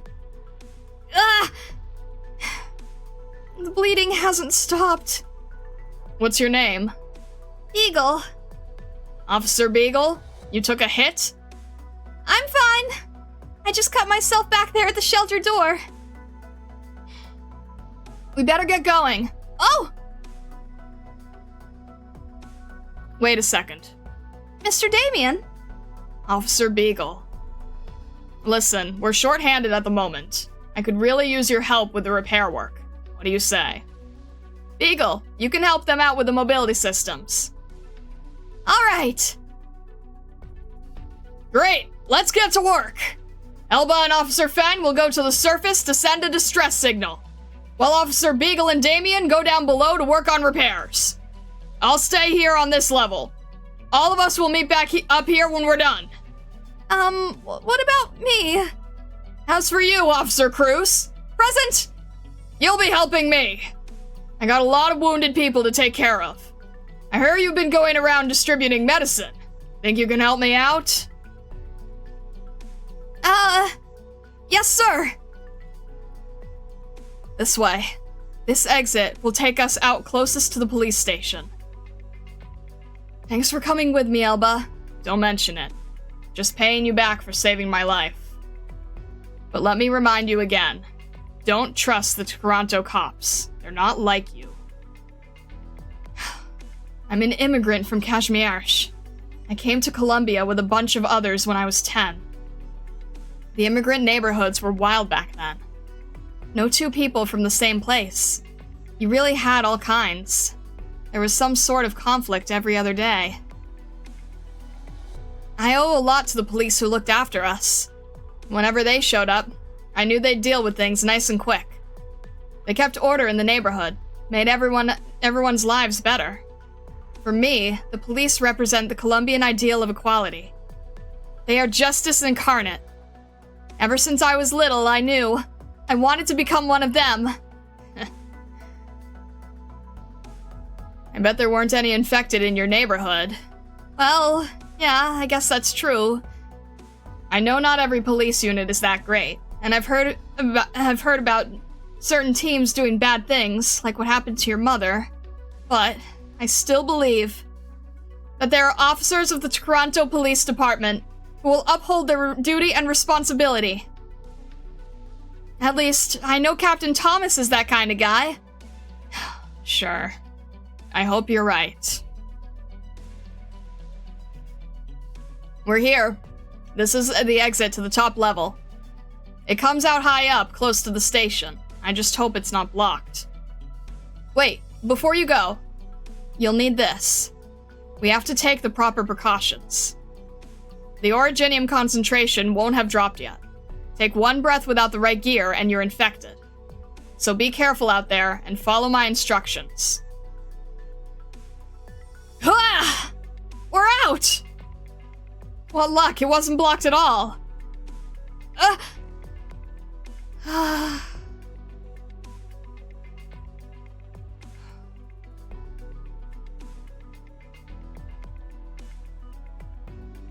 It's beautiful. I've never seen anything like it. Those are crystal formations caused by the catastrophe. They are pretty. And that's active Originium dust suspended in the air, glowing against the night sky. The scenery after a catastrophe is truly lovely. A deadly beauty. It's like the world is mocking our efforts to survive on it. No time for melancholy. The police station's right over there. Let's get a move on. Incredible. So this is what makes the nomadic city move. This is the lowest level of the superstructure, the mobility level. Damien, I took care of the little cop here. Bandages. How is she? Well... Catastrophes really are scary. I never thought a level this deep would be hit so hard. The truth is, the damage here isn't all from the catastrophe. Most nomadic cities are made up of sector plates. You knew that already, right? Yes, I learned it at the police academy. One reason is because it's easier to build them that way. But more importantly, when a catastrophe comes, the sectors can separate, so they can scatter away and escape it more quickly. You've got this down. That's all correct. Normally, when all the sectors are linked up in a block, their water lines, electricity, and other utility pipes and cables are linked up too. During decoupling, these links are not only cut, they're reconnected for internal circulation to ensure each plate can survive independently. Under normal circumstances, these operations take at least a few hours, maybe up to a dozen. If you include warming up the mobility system and starting the engines, you might even need a few days. Unfortunately, this time, the catastrophe hit really fast. From the Toronto Meteorological Center confirming the catastrophe to decoupling the infected center, I think it was less than an hour? Yeah, it was a forced decoupling. The infrastructure here in our plate is old, and the motors are relatively weak. In the long term, we have to rely on the core city to keep moving. With this sudden catastrophe, the powers that be were worried the infected sector might hinder their escape. So they cut all our primary connections and hightailed it out of there. A lot of cables and pipes ended up severed. People in charge sure didn't hesitate. The forced decoupling made the situation even more dire. Many of the plate systems couldn't be switched over to internal circulation. The mobility systems kept operating at full power, even after the catastrophe. We managed to make it out, but a lot of older support systems collapsed as a result. And now, we're stuck here. Take a look. Whoa! It's huge! So this is the mobility engine. It's the heart of the whole plate. It's all thanks to these guys it managed to weather the storm, literally. All it will take are some repairs, and it'll fire right back up. Mr. Damien, we can definitely fix it. Yeah, we can. The infected sector's engineers are doing everything they can to get it running back. But they do need our help. Even if there wasn't a catastrophe, maintaining a big, complicated girl like her is no easy task. Instead of just standing around gawking, how about you and I pitch in, Officer Beagle? We can handle moving stuff. This thing's pretty heavy. If you could just grab the other end, that'd be... I'm on it, Mr. Damien! Where do they need to go? Ah! Were you always that strong? Don't strain yourself. Don't worry, I'm not. Well, that's good. Anyway, go put them on the conveyor. Right away! Ready? 1, 2... All done. Now we just wait, and it'll be poured in automatically. Thanks for your help, Officer Beagle. Hey, Mr. Damien. The stuff getting poured in, is that fuel for the mobility system? No. What we just put in is a sort of lubricant. The canisters for the fuel are way bigger. There's no way we could carry them over. Huh? It needs that much fuel? Isn't Originium highly energy efficient? I remember Cruz saying something like, one small Originium battery unit can get a car across the entire Colombian wastelands. I actually saw it in a TV commercial once. If it's one of those new models, then that's probably enough. But to move plates like these, well, over 1 kilometer long. Originium might be energy efficient, but we still have to burn through a ton of it. If we're going to compare it to a car, well, an old girl like this, she's like hundreds of thousands, maybe millions of cars worth of Originium engines put together. Wowee! As for the fuel, you see that warehouse? The only thing in there is Originium fuel. That much? And that's just where the shipments end up. The actual storage for the fuel chambers that powers the plate is about 10 times bigger. 10 times? Yeah. And you see how big that warehouse is? Well, the plate has a whole bunch more. Seriously? Wow. Nomadic cities need so much fuel. She sure has good reactions. If the mobility engine is the heart of a nomadic city, then the Originium in the fuel storage is its blood. Originium fuel. From extraction to refinement, up until it arrives at the fuel shortage, every process of the process requires the sacrifice of the lives of the infected. Yeah, you could say. The nomadic cities treat infected like food, consuming them to keep themselves going. Originium definitely has both benefits and costs. Catastrophes, death, energy, technology. The infected have to tolerate so much, provide so much. And yet, we still live as second-class citizens. I think that's wrong! Oh? I think you and Mr. Thunderstone and all the people in the infected sector are good. And it doesn't matter what the reason is. It's wrong to discriminate against the infected. Sorry, I raised my voice. No, thank you, Officer Beagle. I'm grateful to Officer Fang, too. And that Cadets officer. Her name's Cruz. Officer Cruz.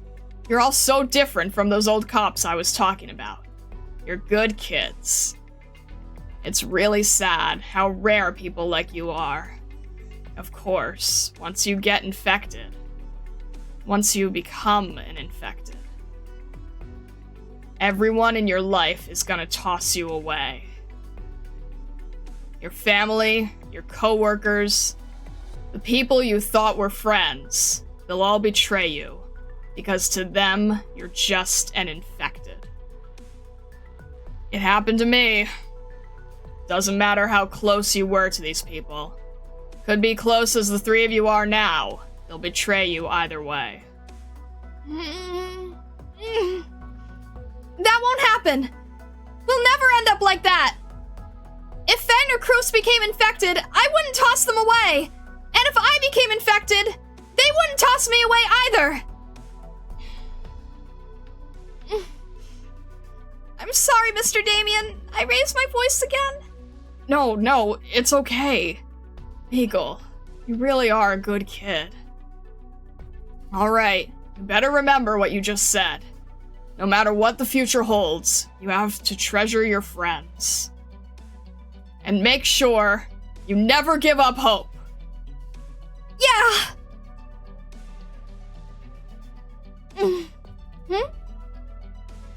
What do you mean by that, Mr. Damien? Nothing.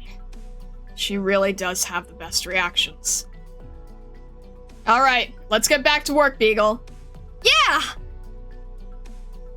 1, 2, 3. There! Is that good?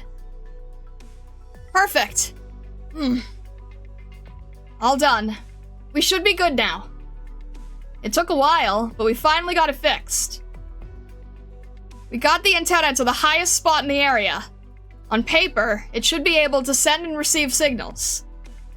The core city shouldn't be that far away from us, but the Originium and the surrounding area is going to impact communications range. It's hard to say if we'll be able to make contact, but we've done all we can. Let's give it a shot. Come in, come in. No response. Who knows where the core city could have ended up before we even talk about a rescue. Well, best case scenario, they're wanting to provide aid to other sectors. If we can just reach them, things might turn out better than we thought.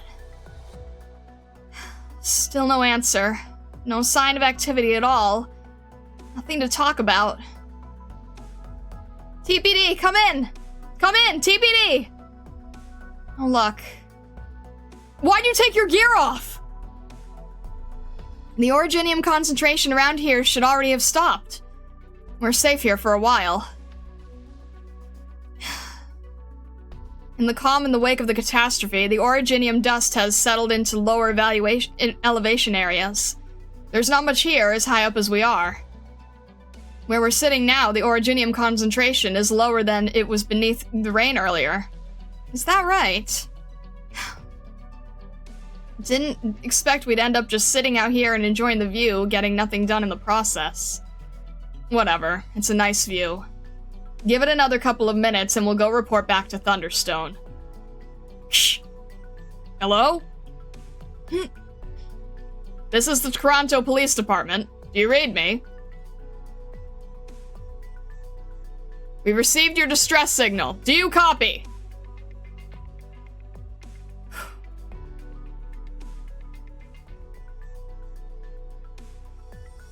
Episode 7. Judgment.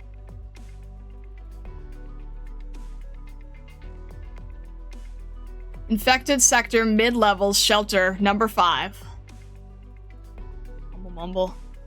Ah, it hurts! Hold him down! Bear with me, you'll be fine once we get the meds in you. Ah, it hurts so bad, just kill me, please! This guy's way too strong. Get over here and help me hold him! Officer Cruz!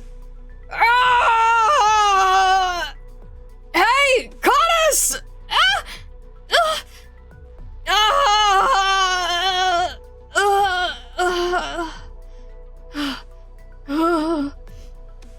Did he draw blood?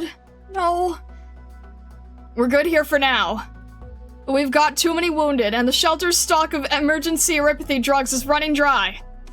I'm afraid we're about to see a serious spike in serious cases and deaths. We better be ready. Having infected corpses pile up in a cramped shelter like this is an extremely dangerous prospect. I know. I've got an incinerator prepped and ready. An incinerator? Let's go, little Cadets. Our work here is done for now.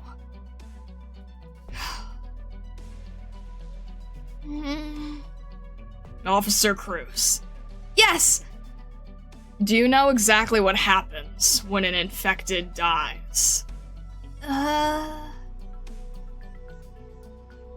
I learned about it at the police academy. Basically, when the Originium concentration within an infected reaches a certain level, it begins to crystallize rapidly, both internally and externally. The crystals damage vital organs, causing massive hemorrhaging and organ failure, ultimately resulting in death. Correct. But really, that's just the beginning. The truly terrifying part comes next. When an infected dies, their bodily functions cease, but their 𝘰𝘰𝘭𝘮 does not. It keeps spreading, crystallizing, eventually assimilating the entire body. And at any point in this process, the body can disintegrate. It may take hours or it may take just minutes. When this happens, the deceased essentially becomes a highly unstable Originium bomb. The disintegration process releases a large amount of active Originium dust. In some cases, It can even trigger explosions, causing widespread Originium contamination. This, of course, poses a serious threat. If you don't deal with infected corpses fast enough, you could have a mass 𝘰𝘰𝘭𝘮 infection crisis on your hands. And in a place like the infected sector, with all these infected masses together, one bomb going off can start a deadly chain reaction. Infected get discriminated against when we're alive. And when we die, we get a promotion. From second-class citizen to dangerous goods, to be hastily disposed of. So incinerators are just standard safety equipment for shelters. All the shelters in all the sectors have them. That was Chris. Yes, all the shelters in all the sectors. But the infected sector is special. We've got more incinerators than probably any shelter in any city in Columbia, and we've been adding more in recent years. Funny, isn't it? The plate's itself an ancient hunk of junk, but we've got Columbia's most advanced incinerators. Mr. Thunderstone, have you always lived in the infected sector? Sure have! I was even born here. Thunderstone! Thunderstone! Where are you all running off to? My goodness, what do we have here? Chocolate graham crackers! Wow! You can have one. Oh, thank you, but you can keep it. I'm not hungry. Huh? What? Infected sector kids can't grasp that someone wouldn't be hungry. I was the same way when I was their age. I never once had a meal that filled me up. Sometimes, what got me through was dreaming of the day I'd get to eat well. Probably sounds unbelievable to you. Having a home to go back to, good food to eat. I envied the kids who knew that kind of joy. The infected sector was a mess back then. 𝘰𝘭𝘮 was out of control. No meds, no food. Crime was rampant. Bloody fights broke out over spoiled, leftover food. People died for scraps. That was the infected sector I grew up in. I got used to life here, but I also got fed up with it. Using my fists, I made myself known, tearing through the entire sector. Nobody could stand in my way. I founded the Red Hand Gang, got the rowdy boys all organized. But the government refused to hear anything we have to say. All they cared about was having infected go into the mines to bring back those damn rocks. As far as they were concerned, giving the infected our own sector was already a magnanimous act of charity. But even knowing it was hell on Terra, I still wanted to change the place. It took years of effort, but the Red Hands established order in this lawless town. Eventually, we were even able to do business with Tikaranto's other sectors. Broken Ear is a greedy, unscrupulous little man, but he brought a lot of sorely needed goods to the infected. Mama John's food, toiletries, all sorts of stuff. We've still got hungry people, but life here has definitely gotten better. We get through a few more catastrophes, and once these kids grow up, they might be living even better.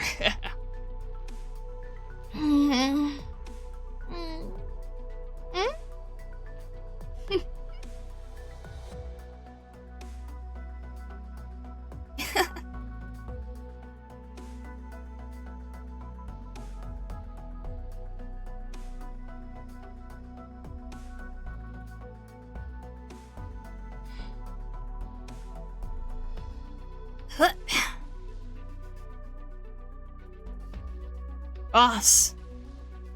Huh? How many this time? 3. Let's go. Take me to them. Wait, I'm coming too!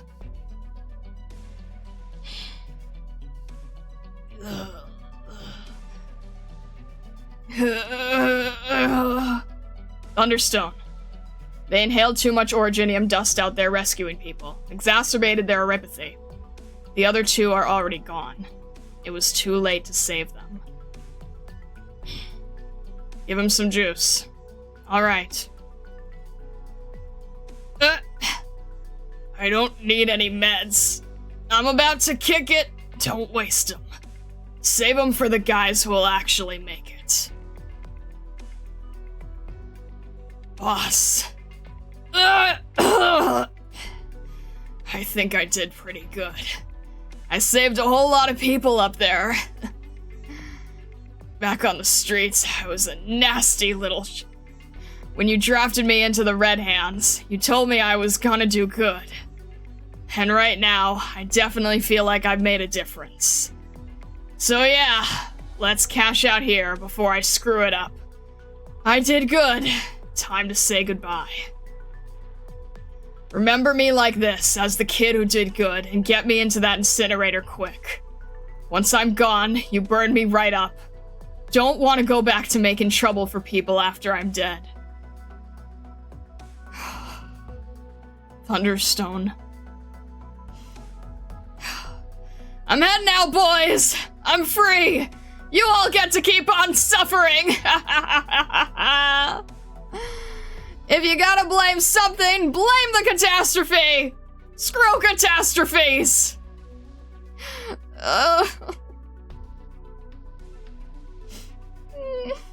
Mr. Thunderstone, I founded the Red Hand Gang and edged out all the other powers, making these boys into my goons. We rose to the top to make sure everyone got fed, but up against a catastrophe, we're completely powerless. Do you copy? This is the Toronto PDHQ. Do you read me? Whoa! Is anyone there? I copy! This is the infected sector. Police Cadet Fang here, requesting immediate aid. I repeat, the infected sector is requesting immediate aid. The infected sector? Huh? Cadet Fang, you're alive? Yes, the infected sector plate is clear of the catastrophe zone. We're in a calm for now. But the plate's mobility systems are damaged. We're stalled in... Where are we? Sondheim Mine South. Sondheim Mine South, requesting assistance! What's the, casualty situation? Well, we're not exactly in a position to tally up casualties or missing persons. But by the time the catastrophe hit, at least half the residents had already made it into the shelter inside the superstructure. Also, Cadets Beagle, Cruz, and myself are unharmed. We're currently assisting with repairs and awaiting rescue. Who do you report to? Captain Thomas at TPD 8 headquarters. Thomas? Give me a sec. I need to report this up the chain. Sounds like we're in luck. I sure hope so. Officer Fang! I'm here! I made my report. Command is aware of your situation, and I put in your request for aid. But I regret to inform you. Toronto isn't in a position to offer any assistance to the infected sector right now. What? All sector plates have suffered damage and are currently undergoing repairs. We don't have the manpower of equipment to send help. And catastrophe monitoring data indicates that Originium contamination in your present location is extremely high, so I know the situation is dire all around.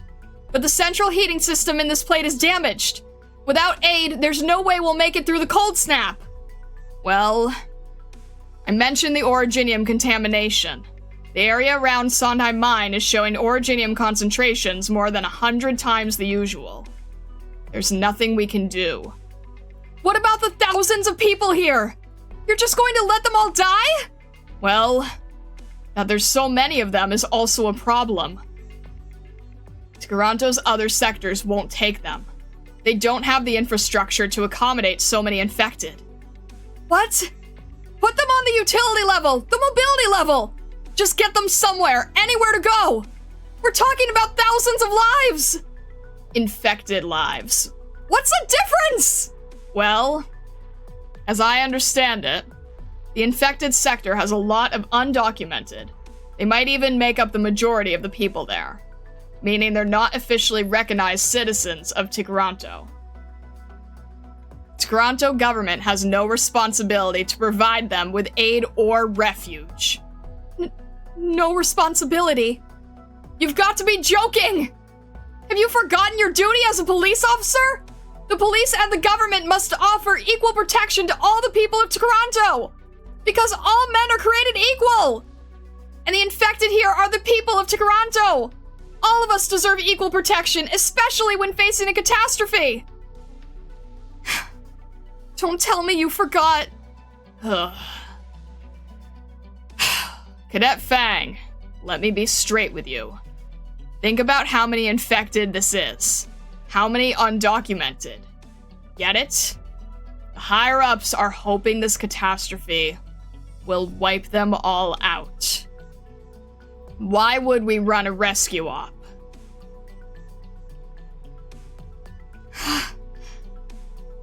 I know you three are trying to find a way to save lives, and I certainly wouldn't want to see a fellow officer end up...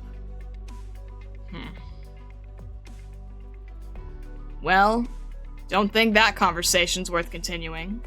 Let's go. Fang. Fang? Ugh! Hey! What are you doing? Fang? Alright. I get it. However, what if I told you the infected sector plate could restore mobility? Huh? What? What are you talking about? The infected plate is... It's still mobile? Yes. The power core is intact. While some parts have sustained light damage, the finest engineers on the plate are hard at work. As soon as they get some blockages cleared, the plate will move again. If that's the case, then... We can go to you. We can get clear of the contamination and meet up with you. We won't send any infected over. You just provide heating and some supplies. Tell us your location and we'll join up. Well... Hold on a minute. This isn't my decision to make. All I need are coordinates. A rendezvous point. Drop your speed and we can catch up to you. What do you say? Comparing to wiping out some infected, bringing back an entire plate is a much bigger accomplishment. And we might just dodge any further catastrophes getting it to you. Preferable to recovering the busted up ruins of a plate, right? If you're not interested, I'll have to call up City Hall and ask them for help. And I have no choice but to report how the police department decided to abandon a mobile plate. Wait, just a second. But, huh? Oh, sorry. Hold on a moment. Really? Cadet Fang, Officer Fang, just give me a moment. Do not hang up. I need to report this, then I'll send our coordinates right over. Fang! Did you actually convince them?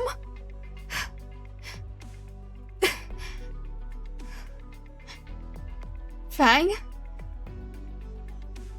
I'm sorry, 𝘰𝘭𝘶. I never thought. The Ticranto PD. This isn't what they should be. Officer Fang. Come in, Fang. Fang here. Go ahead. Command has approved rendezvousing with you. We will be sending coordinates. Record them carefully. The Ticranto Core City will near the rendezvous point in 3 hours and subsequently reduce speed. We will then maintain reduced speed for 2 hours, waiting for you to rendezvous. Acknowledged! Please send the precise coordinates! Taylor mine. Got it! Oh! Originium rain! A second catastrophe!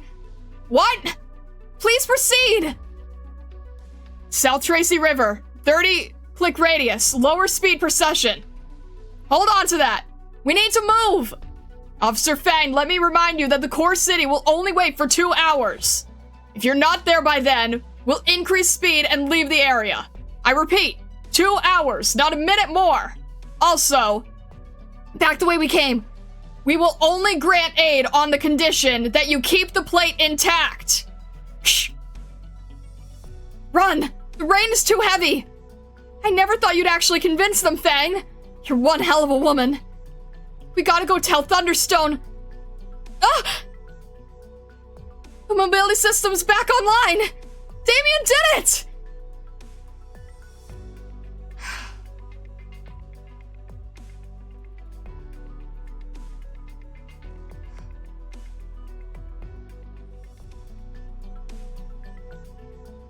Episode 8, Thunderstone. Rumble, rumble, rumble. It's online! The infected sector's plate and mobility system is back up. We can move again! Damien did it! I knew he'd come through. It should be smooth sailing from here. We just have to head to the rendezvous point and...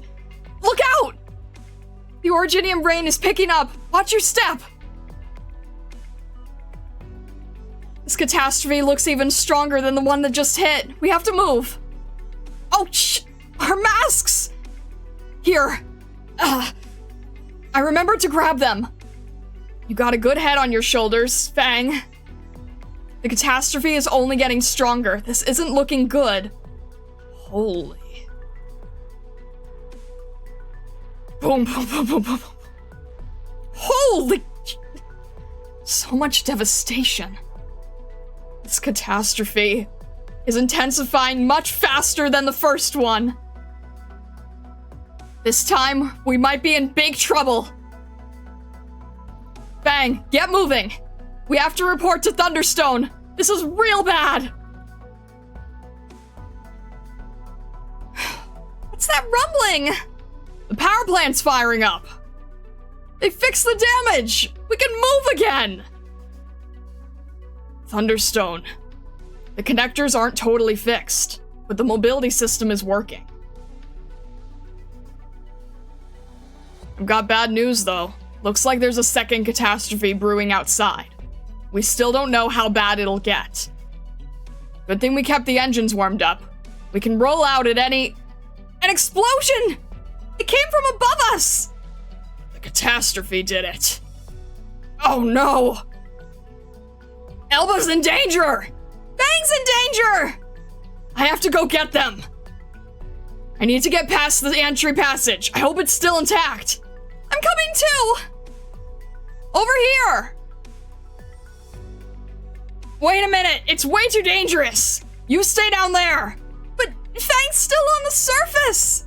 You can't go up there! Ah! The passage is collapsing! Shit! Fang! Elba! They're... Ah!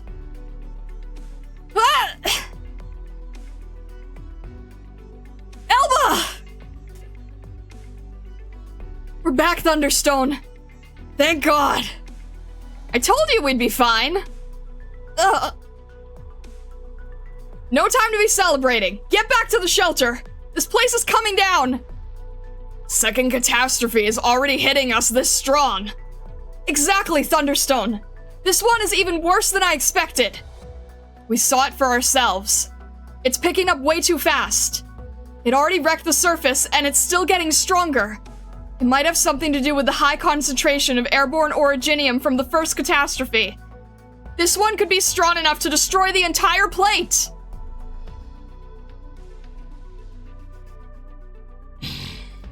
It's that bad? At this rate, the shelter in the mid-level isn't going to hold up. We'll have to send everyone even deeper, down to the mobility level. Damien! Alright, I'll get everyone to move. Hold it, Damien! Fang! Oh! The thing! Yeah. Here. What? Rendezvous coordinates. What do you mean, rendezvous? Fang managed to do it. She got to Ticcaronto Core City to agree to slow down and meet us at the coordinates. Really? Good on you, Fang! Hang up job! I don't deserve praise. I'm sorry, Mr. Thunderstone. I couldn't get them to send us any aid. All I got them to agree to was recoupling with us. I think that's more than enough of an accomplishment. I never thought for a second the cops would give a crap about us. And they gave us exact coordinates for where to take the plate. Once we recouple, we won't have to worry about anyone freezing to death in the cold snap. Fang, you did more than I ever imagined possible. That's right, Fang. You've given hope to the entire infected sector. But... No need to apologize, Officer Fang. You've done us a great service. During a catastrophe like this, a little help can go a long way. And getting anything out of that core city is a feat in itself. Make no mistake, you've helped save countless lives today.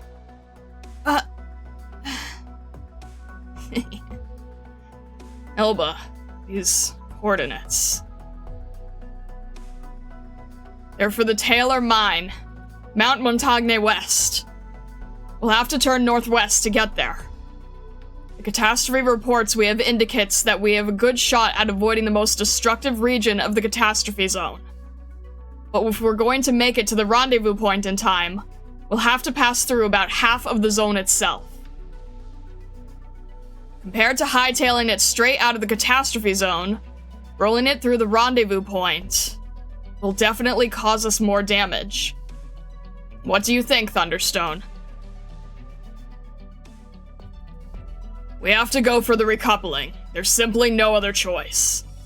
As things stand, even if we make it out of the catastrophe, we still have the cold snap to contend with. I'm sure you all know just how severe the Colombian cold can get. And the plate's central heating system is ruined.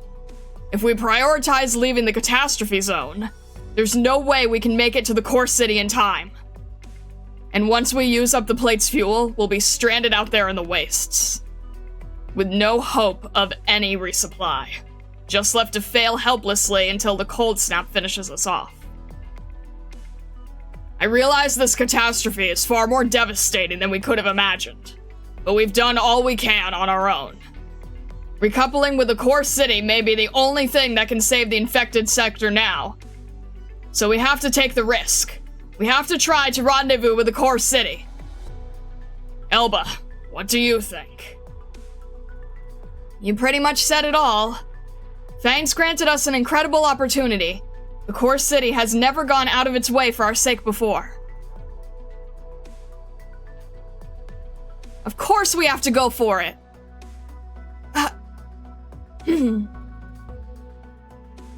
Alright, got it. I'll go get the plate ready to move. Our heading is the rendezvous point. I'm counting on you to get everyone moved down to the mobility level. Get the rest of the red hands in gear. We're about to go through hell!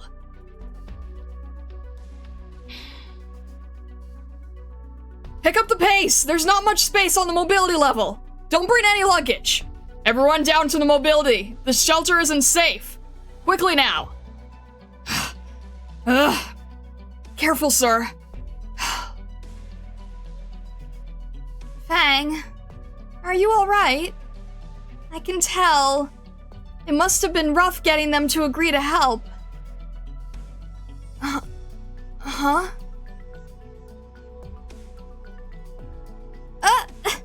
Fang! I managed to pull it all off, though. That's what matters, right? I convinced them. Fang.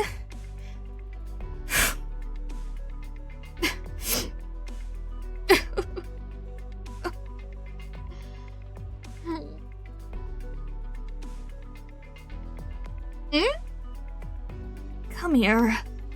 Hey! Oh.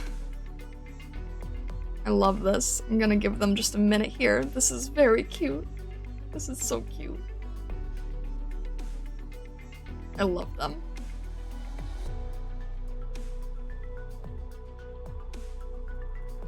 Huh? What's that air horn? It's the go signal. The nomadic city is moving. The plate is performing at a minimum radius turn. and it's going to shake like hell when it does. Ugh. Once that's done, it'll roll on to our set route. Pretty sweet, right? The nomadic city will protect us. It'll get us out of the catastrophe zone. Bang! Elba! The city's moving again. Looks like everything's gonna be okay. We'll be recoupled with the core city in no time. This is the first time the infected sector has ever received aid during a catastrophe. We're really going to beat it! Fang!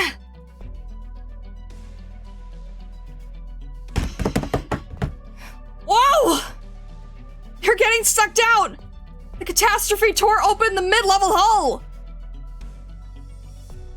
Shit! Run for it! Don't panic! Keep your eyes on the ground! Ah! Ah! Hurry! Don't look back! Head to the lower levels! Catastrophe is so damn powerful! The mid-level hull couldn't take it!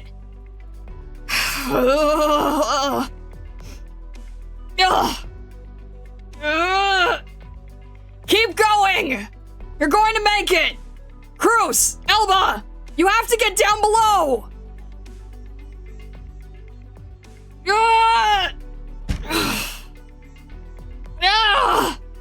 Thunderstone! I'm fine! Get out of here!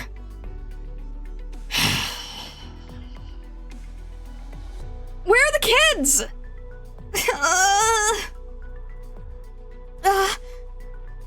Gotcha!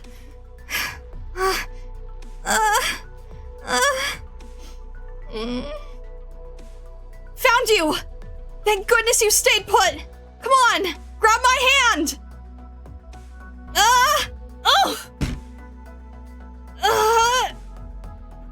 On!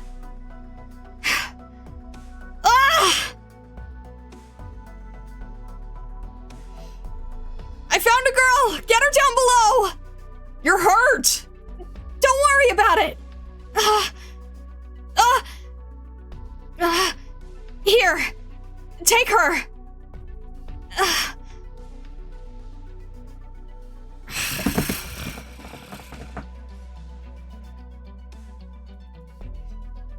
Thunderstone! I've got things under control here! Alright, we'll keep moving! Thunderstone! How's it going on your end, Damien? Don't worry, everything's ready. You're hurt! I'm fine. The mobility system isn't going to crap out on us again, is it?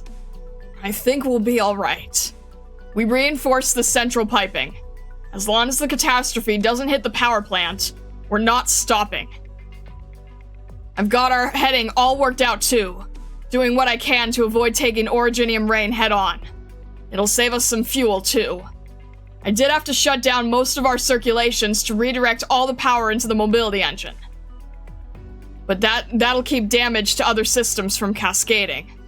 In short, we prioritize keeping the mobility system running above all else. It's risky for sure, but this is the only chance we've got.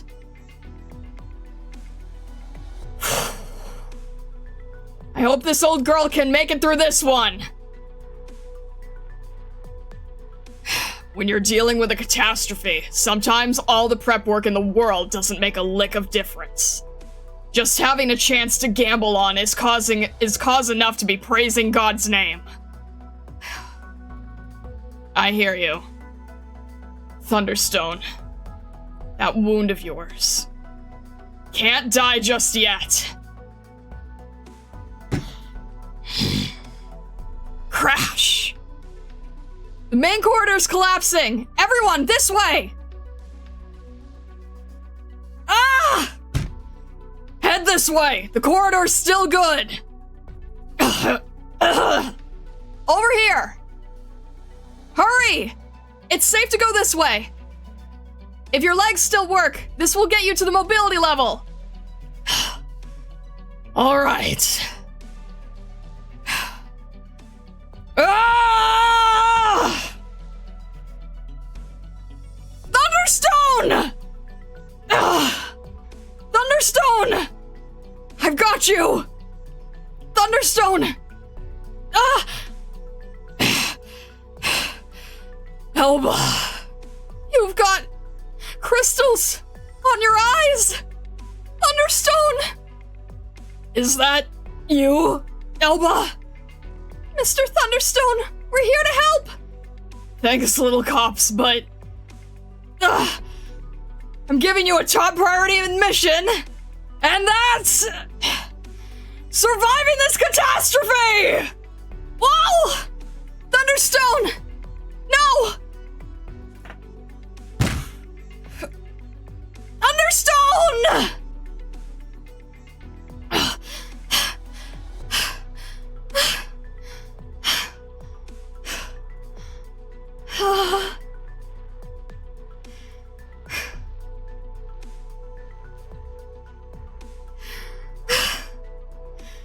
𝘊𝘭𝘆. Thunderstone, you... 𝘊𝘭𝘆, listen to me. From this day forward, you have to remember... Thunderstone... to always eat right.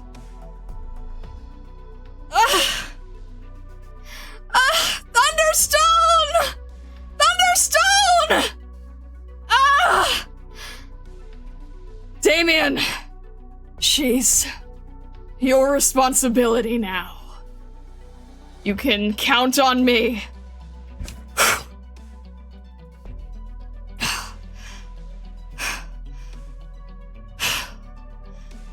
I can't say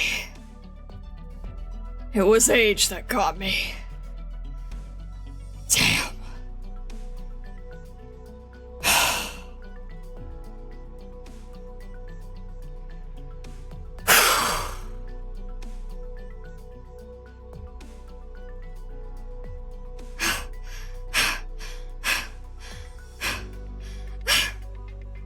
Thunderstone? 𝘊𝘭𝘆, are you alright? The catastrophe is still raging. We have to... 𝘊𝘭𝘆! We have to up. Damn it! We have to up! Thunderstone is dead! He's freaking dead! What's the goddamn point? If we didn't head through the catastrophe, or if we had just hunkered down and stayed where we were, other people might have died. But Thunderstone, he'd still be alive. No, 𝘊𝘭𝘆! Fang! 𝘊𝘭𝘆, listen to me! No! I won't! I'm done listening! 𝘊𝘭𝘆, look out! Ah! 𝘊𝘭𝘆!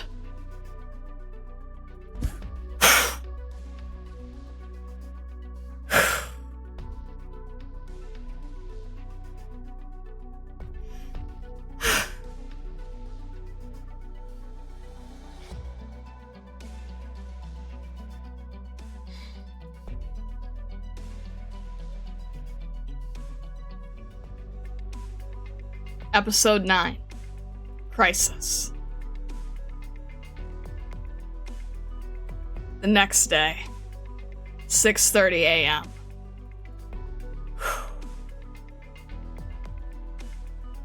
Team 6, reporting. No sign of survivors.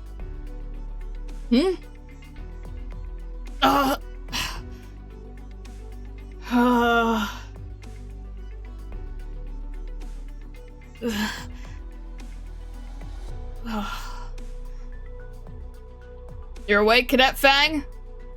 Where am I? Toronto Central Hospital, isolation ward.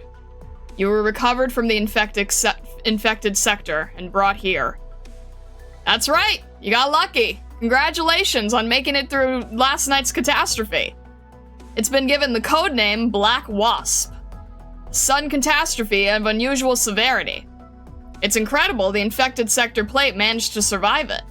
It did suffer heavy damage, but it pushed through the heart of the catastrophe and managed to rendezvous with the core city. The 2 plates have already recoupled. That's great to hear. Crews are working on cleaning up the contamination and making repairs as we speak. Oh, what about Cruz and Beagle? Where are they? Don't worry. They were wounded, but they're currently being treated here. Thank God. I need to go see them. No can do. Considering your infection status, we're treating the 3 of you separately. Visitation is strictly forbidden for the time being. You also won't be permitted to leave your room until receiving approval. I trust we have your cooperation. This applies to the other 2 as well.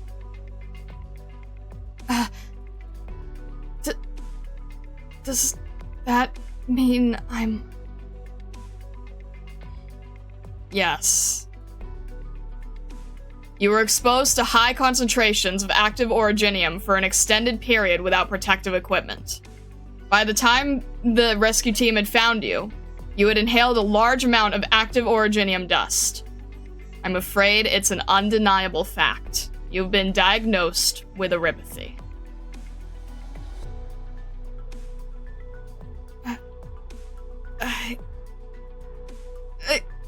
Then Cruz and Beagle, are they? They've also contacted 𝘰𝘰𝘭𝘮. Cadet Beagle's case is somewhat more severe. She's already begun showing symptoms. Excuse me. What is it? There's a message from HQ.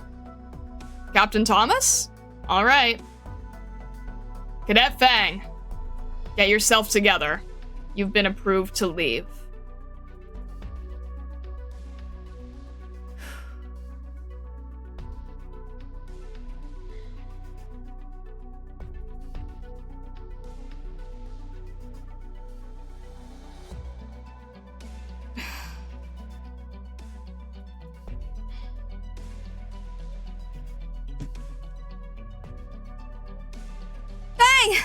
Fang! Over here! Hey, get off of me! Fang! Cruz! Beagle! Ugh.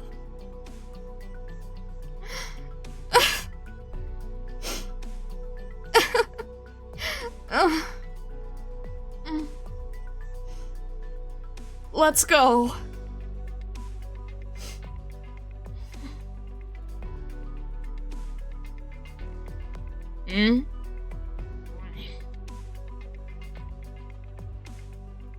These blokes sure don't like the looks they're giving us. Fang, while we were waiting for you to get here, I happened to overhear them talking about the infected sector. The plate is mostly intact. There were many casualties, but there are also plenty of survivors. The rendezvous plan was a success, but the government isn't letting infected leave the plate. Even the ones with life-threatening injuries. What's more, they're refusing to provide the sector with any supplies. They're forcing the infected to do all the repair work under these conditions, in exchange for essential goods. What? How could they? I heard this from a friend in logistics, but injured infected are having to work in contaminated environments to receive medicine and food. What about the Red Hand Gang? Aren't they doing anything? They were out there in the thick of it rescuing people during the catastrophe. Almost all of them are dead now. The Red Hand Gang is no more. Then Damien and Elba? I don't know. They fell from the ventilation shaft and no one's seen them since. They're probably...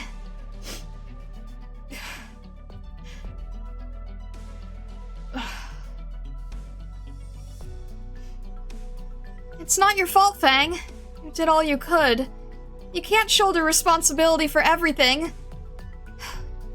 Yeah.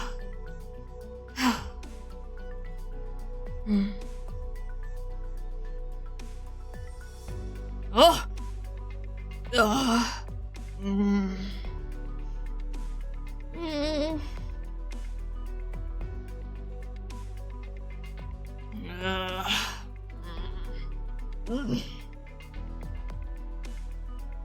Captain was struck by a sudden catastrophe being called Black Wisp. Ugh. Was struck by a sudden catastrophe being called Black Wasp. But Columbia is a blessed nation. Faced with this sudden catastrophe, all of Tikaranto's mobile plates were able to escape. Even plate number 4, the oldest in the city, traversed the entirety of the catastrophe zone and managed to recouple with the core city against all odds.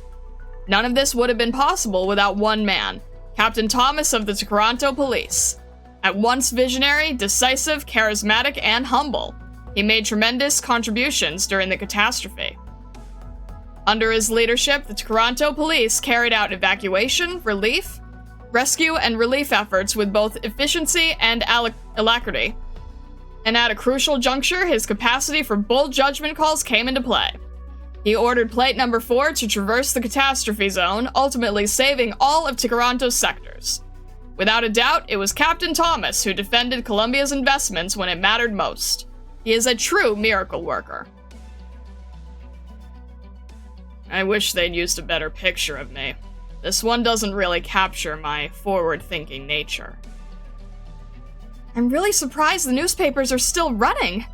Captain Thomas! Oh! Our little heroes have returned. Listen up, everyone! Let's give our 3 heroic officers a grand reception. Cadets Fang, Cruz, and Beagle. During the catastrophe, all 3 of them acted with bravery and determination. It's thanks to their actions that the infected sector made it out of the catastrophe zone. They protected a valuable federal asset. If it had been me there, I'm not sure I could have managed to stay as calm and composed as they did when faced with a sudden disaster. They demonstrated both firm resolve and sharp wits. Let's give their peerless courage a round of applause. You 3 are the pride of Tikaranto. No, of Columbia!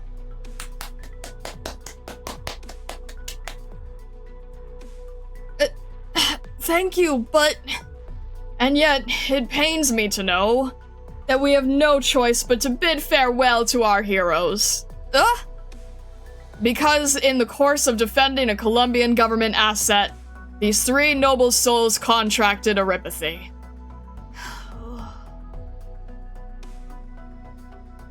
That cruel disease now ravages their bodies. Such is the price they had to pay to fulfill their duty. Oh, how it begs belief that they've come to suffer such misfortune.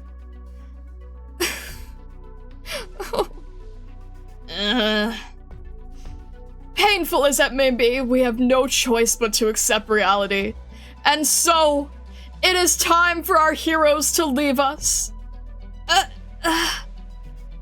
In accordance with Tikaranto municipal law, Cadets Fang, Cruz, and Beagle will hereby be discharged from the Tikaranto Police Department. Your residence permits will be stamped infected, and you will be subject to infected regulations, that you may better seek treatment. Now, once again, as our heroes start down a new path, let us give them one more show of respect.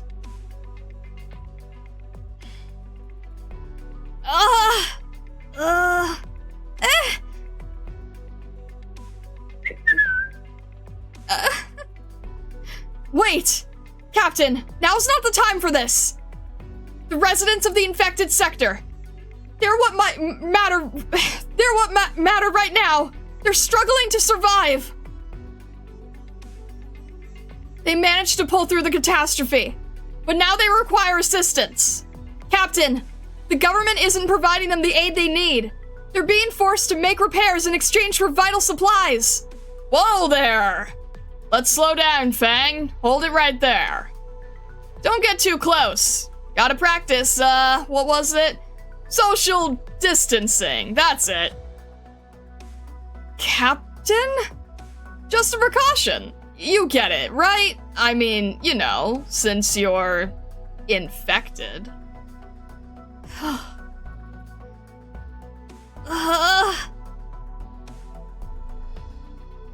Captain! It doesn't matter what we are! If we don't do something right now, losses in the infected sector are going to spiral out of control! Captain Thomas! I haven't heard about any losses. The plate is secure, isn't it? I'm not talking about the plate! What matters is the people— Alright. Fang. You're always like this. Always so impulsive. Always talking about what's right and what's wrong. Fang. Let me ask you something. As a Toronto police officer assigned to the infected sector, what is your most important duty? To ensure the safety of the residents of the infected sector and— Wrong. The correct answer is— not to contract 𝘰𝘭𝘶𝘮𝘊𝘆.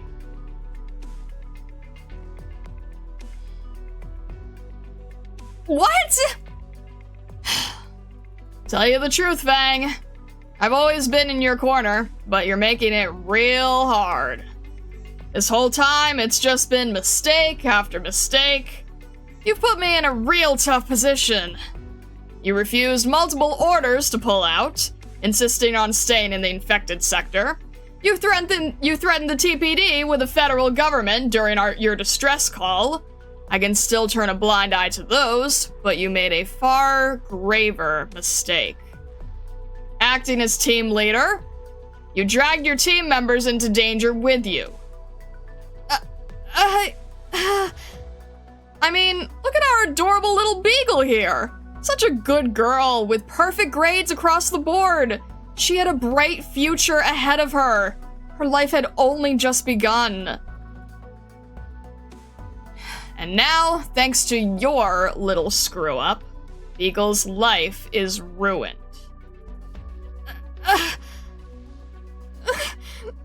No! That's not true! Let's assume you're right. Let's assume a bunch of nobodies are dying in the infected sector, and you really, really care about their deaths. But if that's the case, Fang, did you ever stop to consider this? Just how many of those deaths are because of your mistakes?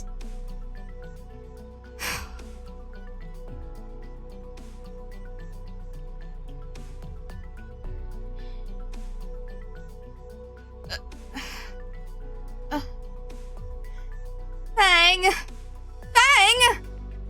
How many of them? What percentage? If you hadn't done anything, would they have died? If you didn't decide to play hero, stop it. Shut up! Enough. Please. Fang, you might not believe it, but I do care about you. That's why I always indulged you. I never imagined you'd get yourself and others hurt like this. Honestly, you've really let me down, Fang. All of this, it's all your fault.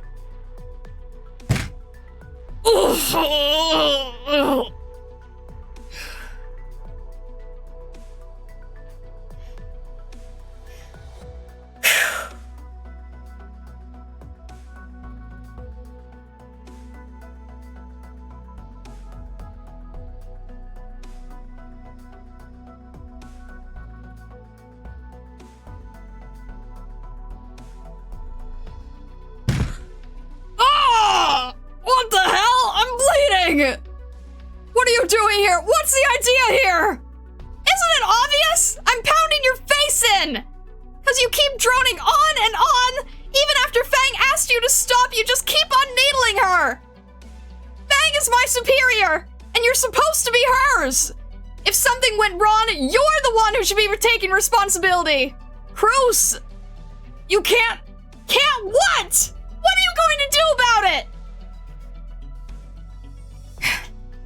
Demon, would you want your sick sister to know what you're doing here? Muffy, how much did the Pioneers shell out to get you onto the Force? Was it so you could torment the infected? And Gerard, how can you stand for this? So many infected fought tooth and nail to make it out of that catastrophe, to survive, only to get locked outside of Tkaronto, waiting for death to claim them. And you've got the nerve to sit here babbling about heroes and miracles?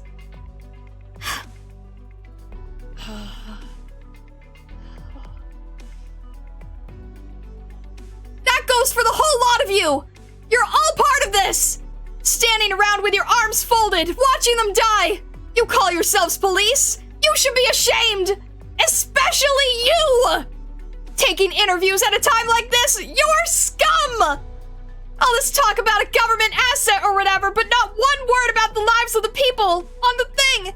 You'd rather leave them on that contaminated plate so they could work in exchange for food and medicine. What did Fang do wrong? If anything, her one mistake was thinking you were a good man. She trusted you like a fool. Fang risked her life to save those people. Then she entrusted them to you, only for you to decide to kill them all. That was all your idea, huh? Thomas, you asshole! You're nothing but a fraud! A goddamn murderer! Ah! You bastard think you can run? Ah! Beagle time! Ah! I'm warning you! You're infected now! Without assets, you'll be exiled! You have no right to be here! Whatever! Here you go! I wouldn't want to spend another minute in a place like this! Alright then, give me your badges! Ah! Ah! Bang! Beagle! We're going! We're getting out of this awful place! What are you looking at? Out of my way! Captain, you alright? You idiots! How could you just stand there and watch? Useless! I'm disappointed in every last one of you! Cruz. Cruz, are you okay? Fang. I'm so scared. My legs won't move. I can't even stand. Could you help me up?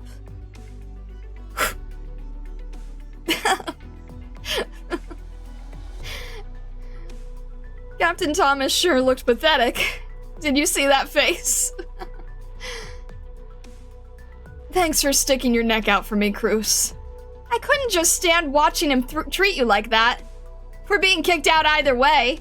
Might as well go out on our own.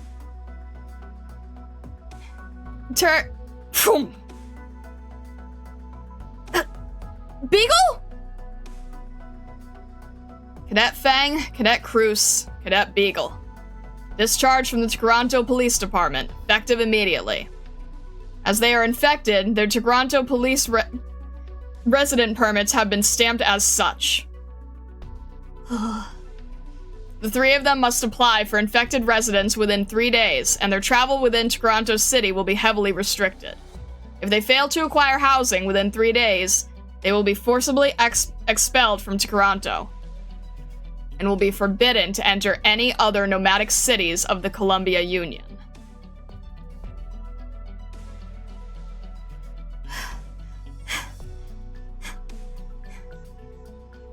Eagle. What's wrong? No meds. I went everywhere I could. The core city really doesn't have anything to offer the infected. Even people I knew pretty well before this all turned me away. Now I know what it's like. I know what the infected have had to deal with. We're going to be exiled from Tkaronto first thing in the morning, and then we'll really have nowhere to go. Eagle can't travel with us in her condition either.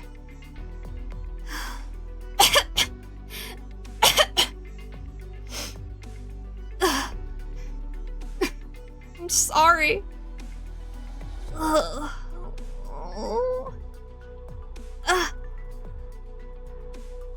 yeah! Wait.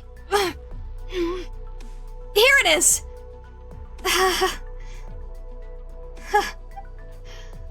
Good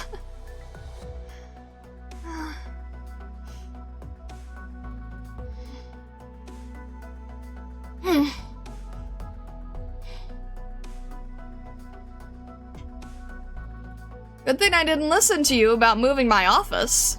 Otherwise, you'd never have found me, Cruz. I already know the whole story, so come on. I'll take the three of you, no questions asked. As your sponsor, allow me to welcome you to Rhodes Island. 3 weeks later. Rhodes Island.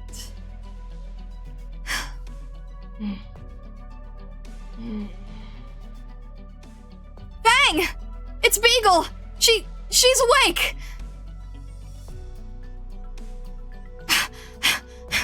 How's Beagle? Is she okay? We've stabilized her condition. Don't worry. She's out of the woods for now. So, can we see her? Of course. But please do keep your voices down. She's only just come to. Seems like you're really worried about her. Is she a good friend of yours? We're Beagle's family. I see. Do come in.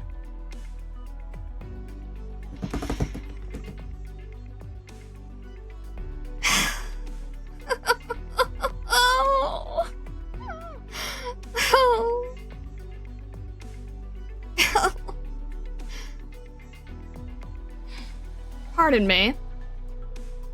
Fang, Cruz, and Beagle, yes? I understand you've undergone formal combat training. Oh, and hello. You can call me Doberman.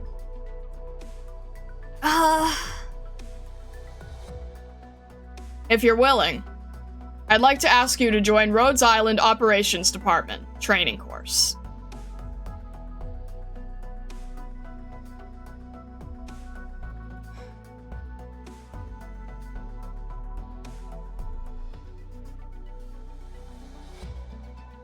Final section.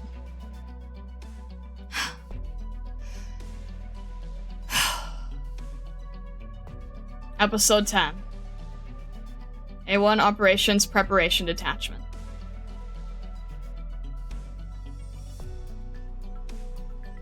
Alright, lots of cameos here.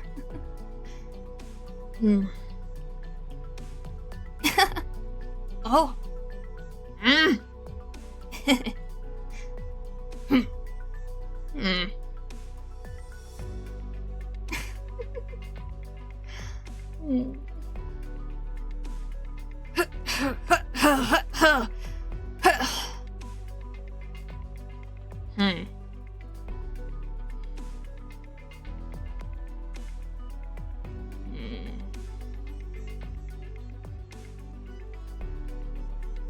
Looking kinda rough this morning, Doberman.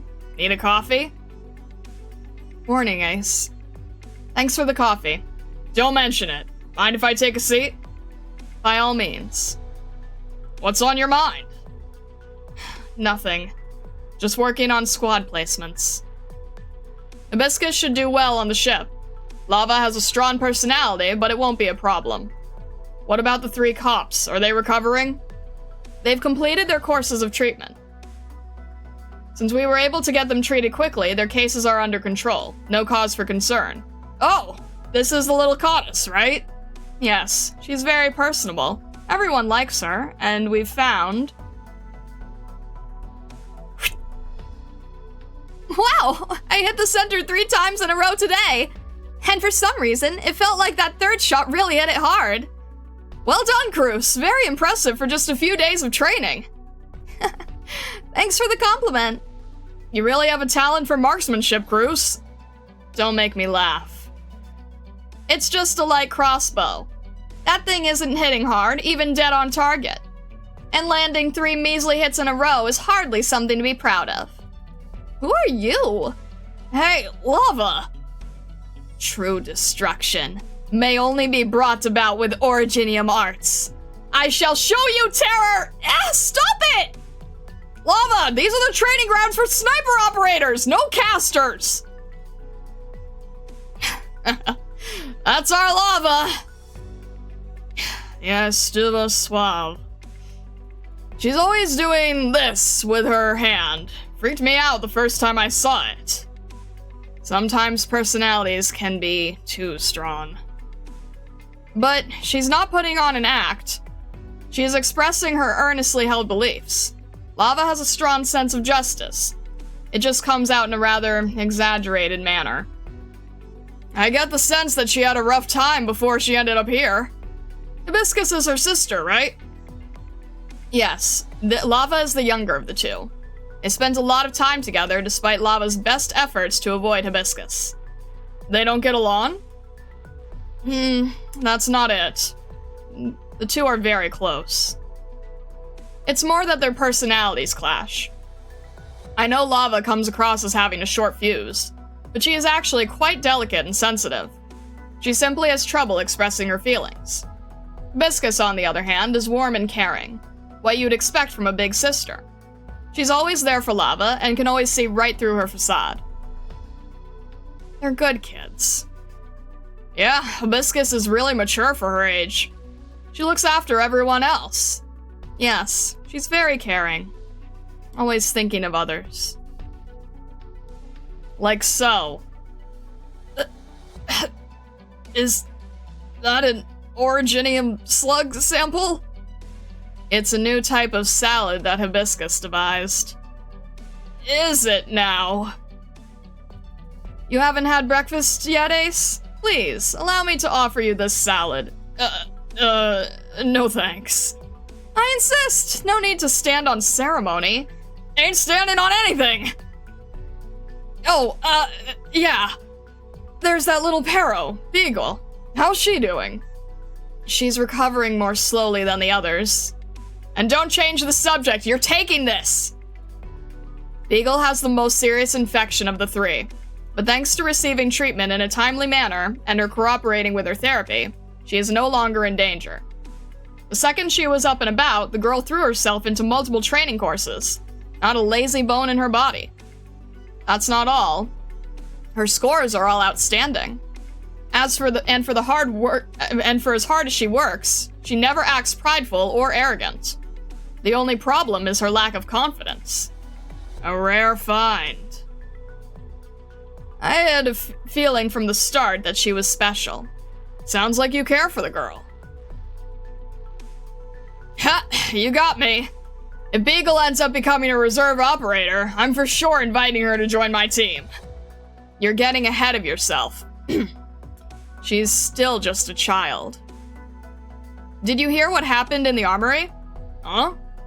Several days ago, when they were selecting weapons, Beagle chose a sword. She went right for the sword, no hesitation, with this absolutely delighted expression on her face. Here's your new shield. It's similar to your old one. Give it a try. I love how her tail is wagging. Wow! But a shield alone doesn't make for a good weapon, so we're issuing you a sword as you requested. Wowee! My own sword? Yeah! Oh, that is so precious. There we go. That's the shot that we were all waiting for here. Can I get a cloak too? That I'll let you procure for yourself. From what I heard, she spent the whole rest of her day carrying around the sword. Wouldn't let it go. Back in the dorm, she kept drawing it in front of her mirror.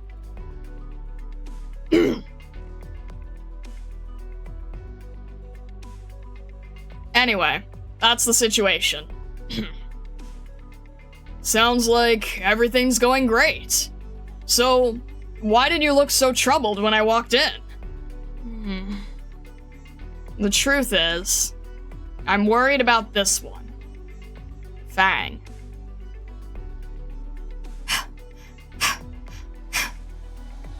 Wow. Very impressive. She's been through a lot. I respect that. While serving as a Toronto police cadet, Fang braved a large-scale catastrophe to protect the infected sector with no regard for her own safety. Upon becoming infected, her superior commended her and subsequently ejected her from the police. And due to various factors, Fang seems to believe she bears responsibility for the people who died in the catastrophe, when in fact, her actions saved many lives. But those thousands of deaths weigh heavy on her heart, and grief shrouds her visions of the future. She keeps reliving the catastrophe, going through that hell over and over again. Fang is a very upright girl. She has a strong set of values, and she believes in them wholeheartedly. While she has been hurt both physically and emotionally, she still holds tight to those values. That's the impression I get from her. I admire Fang and her values. I know she has what it takes to face even more daunting challenges. Huh?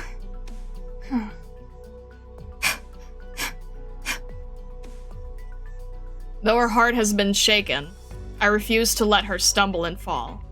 I will pull her back up, but I'm not exactly sure how exactly I should reach out to her. I think she's just... oh. She's just like a younger you. Right?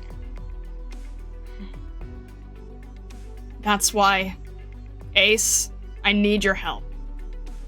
Alright, let me think. It might be that we have to send someone to Toronto. Anyways, just leave it to me.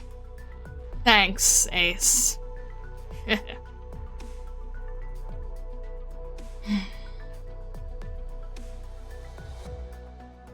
This will feel a little cold. Be ready for it.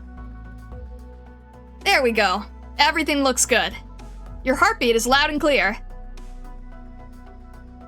All your vital signs are looking nice and stable. I'd say you've recovered quite nicely. Your 𝘊𝘭𝘵 symptoms are under control. So you know, I'm just used to this old stethoscope. Don't want you to think Rhodes Island doesn't have any more advanced equipment. Like your infection monitor there. It displays your vitals. You can check yourself anytime. By the way, I understand Beagle's case is a lot more severe than mine. Are she and Cruz doing okay now? I had a feeling you'd ask about them. The three of you are so alike. But don't worry, Beagle's a good girl. She had what we call a mild infection, but an acute episode put her at serious risk. Now though, we have it under control, and she's been very cooperative with our treatment, so there's nothing to worry about. She's totally fine, so you rest easy. That's great to hear. Cruz also has a mild infection. As long as we keep an eye on her symptoms, she'll be alright. Thank you, and sorry for the trouble. Not at all. We're the same, you and I. I came to Rhodes Island for 𝘊𝘭𝘵 treatment myself. Oh. My little sister is infected too. We came together. Although it was a very rocky road to get here, the two of us were very lucky. We made it to Rhodes Island and got treated. Before I knew it, I fell in love with the place. Ended up deciding to become a Rhodes Island medic operator myself. You love it here? I do. They don't discriminate against the infected here. We can live in peace. And more than that, being willing to help other infected is seen as an admirable trait, something to be honored and supported. So yeah, I love this place. That's why I work for Rhodes Island. Oh, look at me rambling on. I should be off. Take care now. Goodbye.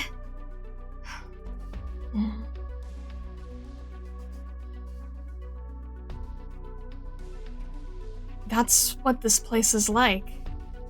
Rhodes Island.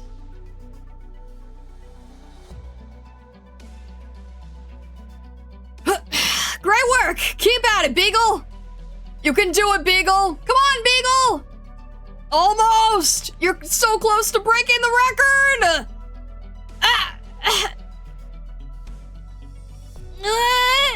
Oh no!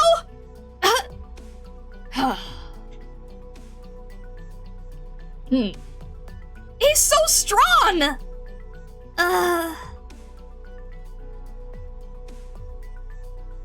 What the heck are you idiots doing?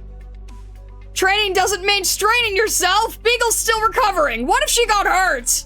It's amazing. That goes for you too, Beagle. You need to pace yourself. Follow a regimen.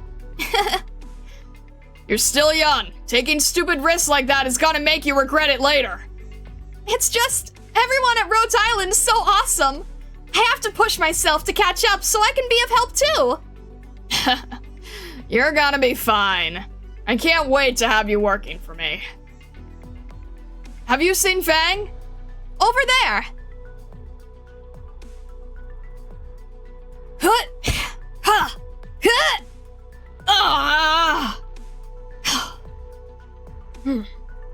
You win. You're pretty good, Fang.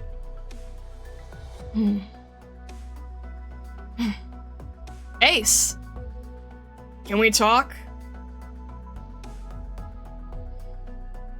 Bloom's an experienced Vanguard operator. You gotta be something to beat her. No, we were just sparring. Oh yeah? Fang, you're a straight shooter. So, let me ask you straight. Your training scores are great. Why haven't you joined one of the reserve teams yet? We want you. Well, I can't. Oh, I realize Rhodes Island has provided the three of us with so much treatment. And you haven't charged us anything. I'm willing to work for your company. It's just... Oh, no, that's not what I meant. Don't get me wrong, no medical bills around here. This isn't Columbia. Can you tell me what's on your mind, Fang? Well, to be honest, I really like Rhodes Island. The life here, the people here, basically everything about Rhodes Island. I really like it all. Beagle and Cruz feel the same. They both love the place. You take care of each other here. You make genuine efforts to aid the infected. Nothing like Columbia. If we became Rhodes Island operators, maybe it would be like when we first joined the police back in Columbia. We could be out there helping lots of people. Cruz and Beagle have talked about it with me. But I can't do it. I can't do it, Ace. I made a huge mistake once, and got lots of people killed. I really wanted to save them, but so many people died because of me. I killed them. Someone like me can't be a Rhodes Island operator.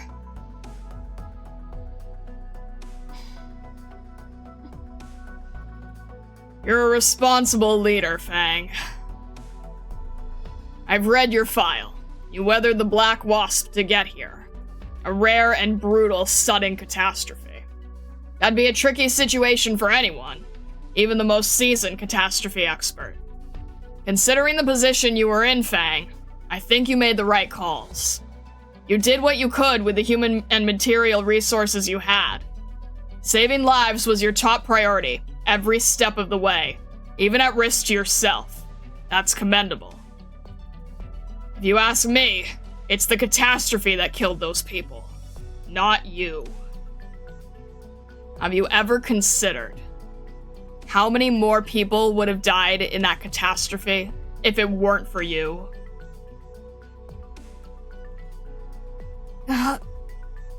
Listen, I've got something for you.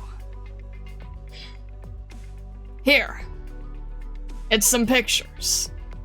Start from here. Here?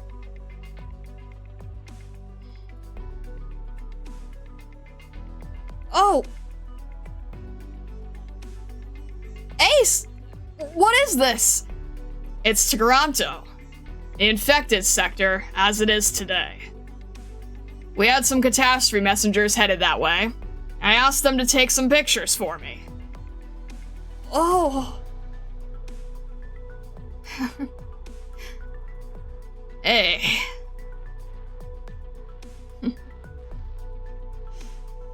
They're all...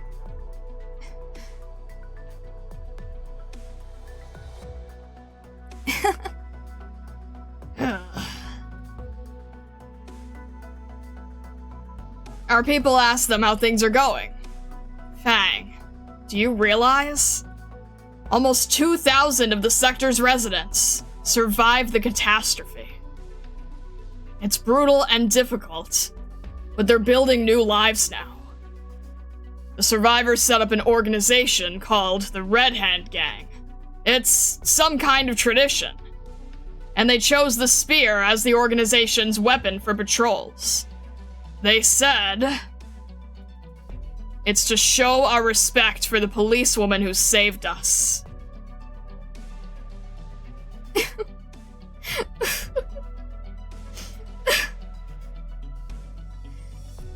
You didn't make any sort of mistake, Fang. You carried out your duty with flying colors. You were an amazing Colombian police officer. And you could definitely be an amazing Rhodes Island operator. Several months later. The situation in 𝘰𝘭𝘶 is complex. We don't know how things are going to play out, but we have no choice. This is our best and only chance. We've been preparing for a long time. One way or another, we must bring the doctor back to Rhodes Island. There are forces at play in 𝘰𝘭𝘶, both out in the open and behind the curtain. Combat teams involved in this operation face unknown risks. All hands aboard Rhodes Island must support this rescue operation. Furthermore, logistics and reserve operator teams will participate. It is imperative we keep them safe. They are Rhodes Island's future. Don't worry, Dr. Calcin. The reserve operators may be young, but they're excellent warriors who've trained well. Ace. Doctor... Attention all hands! The Rhodes Island land ship will set out shortly. All hands perform cross-checks and secure loose items. To all teams participating in the Doctor's rescue operation, T-minus 10 minutes to formation. All teams finalize personnel, supplies, and equipment. I repeat, the Rhodes Island land ship will set out shortly. Destination, 𝘰𝘭𝘶.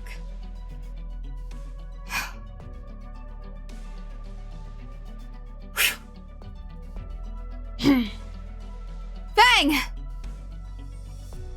Captain. Instructor Doberman told us to assemble.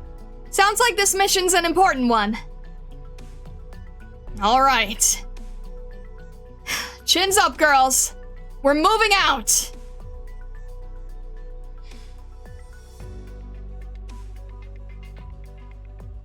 A1 operations preparation to detachment.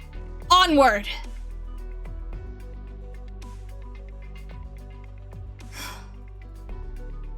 The end.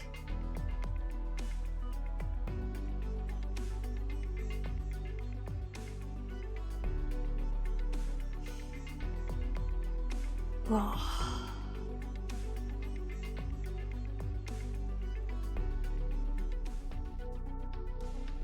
Okay.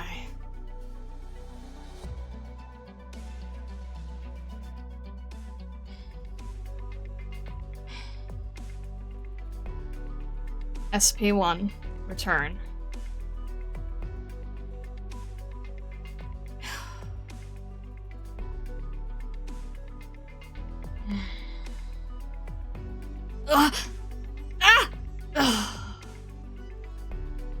You're awake?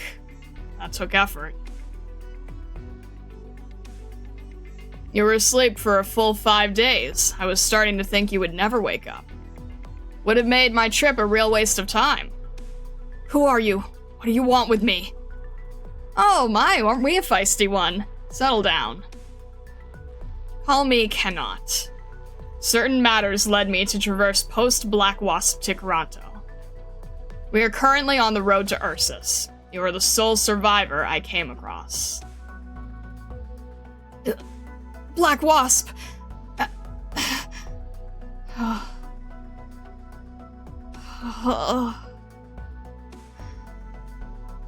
It really was quite the catastrophe, yes. But what's even more terrible than a catastrophe is that which man does to man. You have some tremendous luck to have survived that, but given your current situation, you certainly can't go back to Tikaranto. You'd better come with me. Consider it payment for saving you. Don't worry, you'll make new friends on the other side. My family. Thunderstone. Damien! Where's Damien? Let me out! I have to go find him! Was Damien the black-haired Pharaoh? He's dead. What? He really was something, wasn't he? Lost an arm getting you out of there. Unfortunately, the Black Wasp was followed right up with a blizzard. There were some survivors who fell off the nomadic city and survived the catastrophe, only to succumb to the extreme cold. From the look of the wounds on that Pharaoh, he spent his very last ounce of strength to bring you to the surface, and held you in his bosom to shield you from the cold. He took very good care of you, keeping you safe until I came along.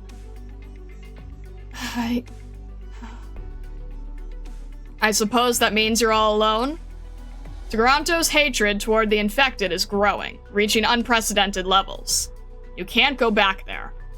So, come with me to Ursus. I know a place for you.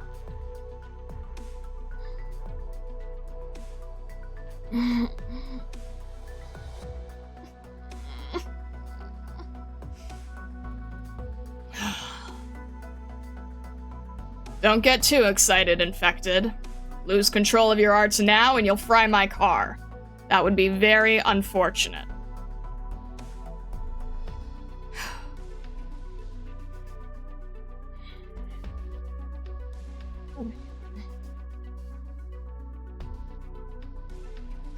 Get the goods out quick. There's a lot this time. Go get help. Who's the girl? One of yours? I found her on the road. A homeless infected. She's got skills. I want her to meet with your boss.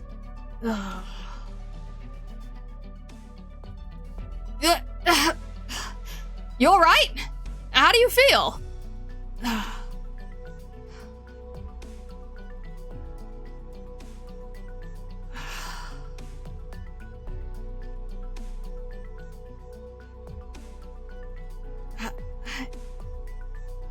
Are you okay? What is your name? Would you like a candy?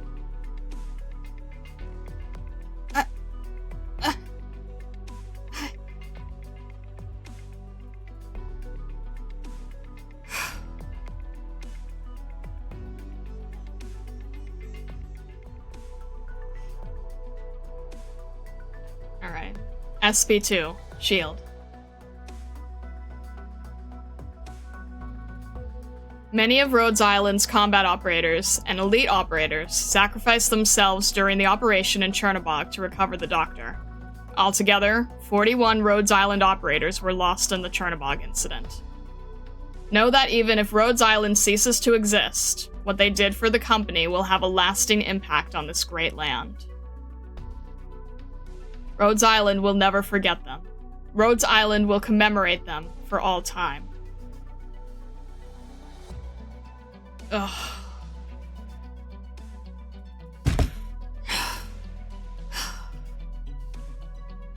Mm.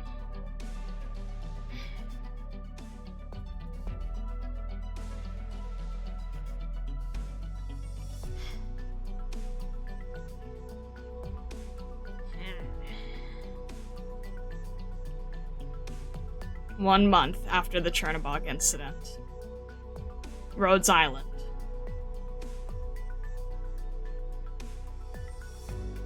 Rhodes Island Integrated Bioprocessing Unit. The remains of Rhodes Island deceased operators are stored here.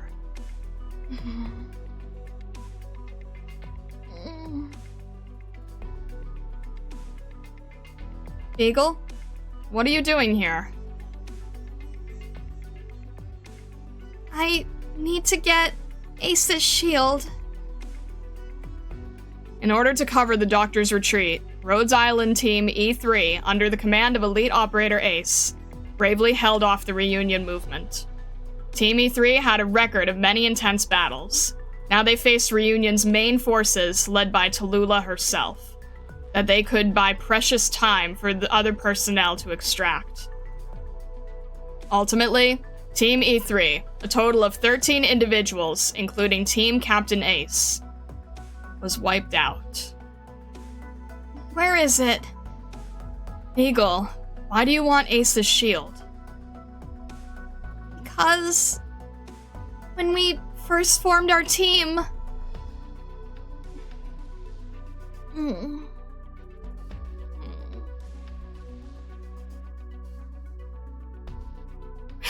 I'm beat. I'm gonna sleep like a rock tonight. Remind me, who was it who stayed up all night playing games? Hey! Hey, Beagle. Idle on face, girl. You feeling okay?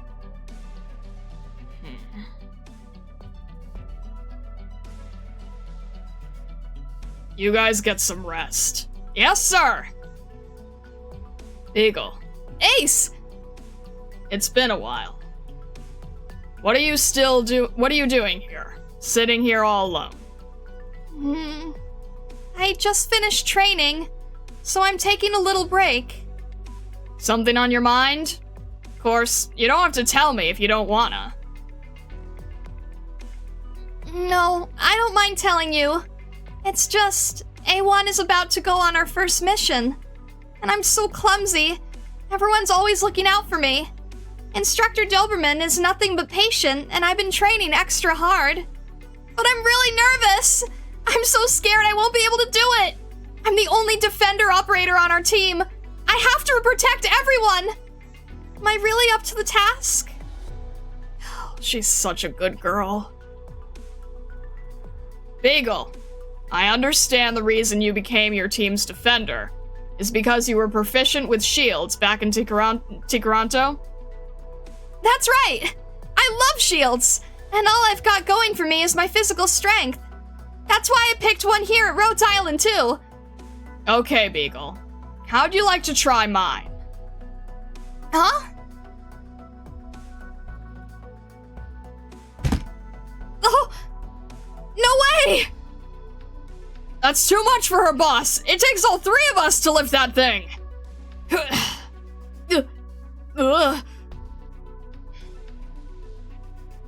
I'm my team's defender, too.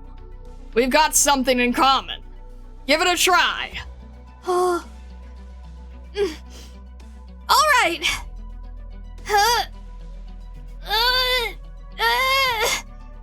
It's really heavy, Ace. Sure is, huh? Put a little more oomph into it.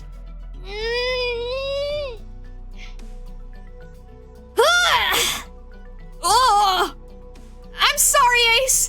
The shield is just so darn heavy, Let me tell you something, Beagle. That shield you just lifted. It takes Kerrigan and the boys, all three of them, giving all they got to move it. Uh-oh? Seriously, he ain't lying. No way would just one of us even get that thing to budge.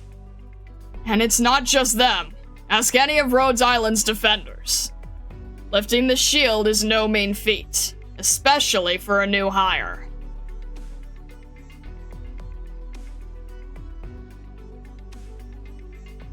It's made of some real special stuff. Solid as can be and incredibly heavy. I'm the only one at Rhodes Island who can use it comfortably. Beagle, us defenders, we shoulder the heaviest weight. And that weight we're supporting is the weight of the whole team. The thicker and heavier our shields are, the safer the teammates behind us. Maybe someday we'll get a new Rhodes Islander who can lift this shield with ease, but for now, Beagle, you're one of a select few who can hold it alone. That you can lift it at all tells me you've got what it takes to be an outstanding defender operator. So that means I have the strength to protect my teammates, right? I get it now, Ace! Thank you so much!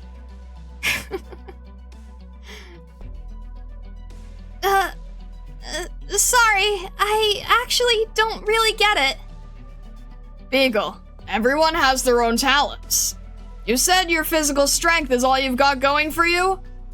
What you're thinking of as your one redeeming feature is actually something unique that only you can offer.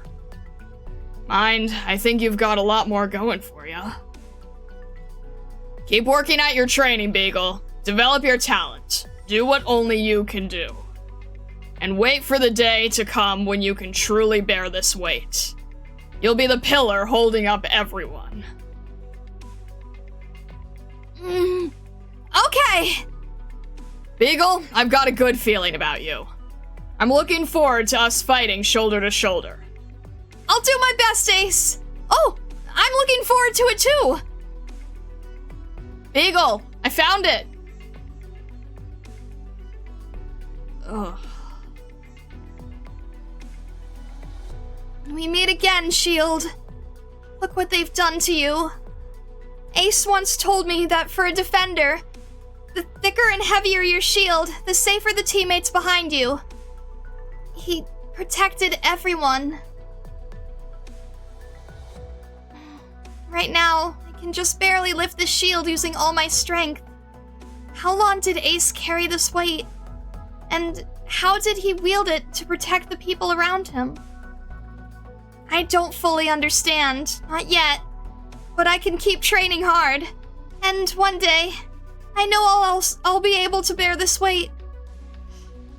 I have no doubt that I'll be what Ace said I'd be. Pillar holding up everyone.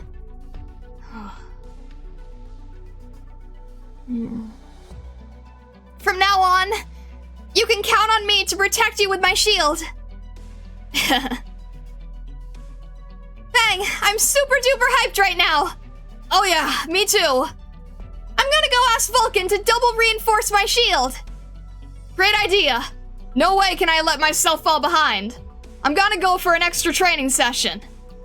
Sounds like a plan. Hold up, you two!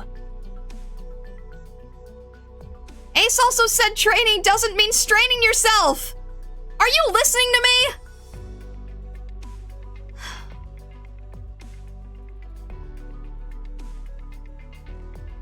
And there we go.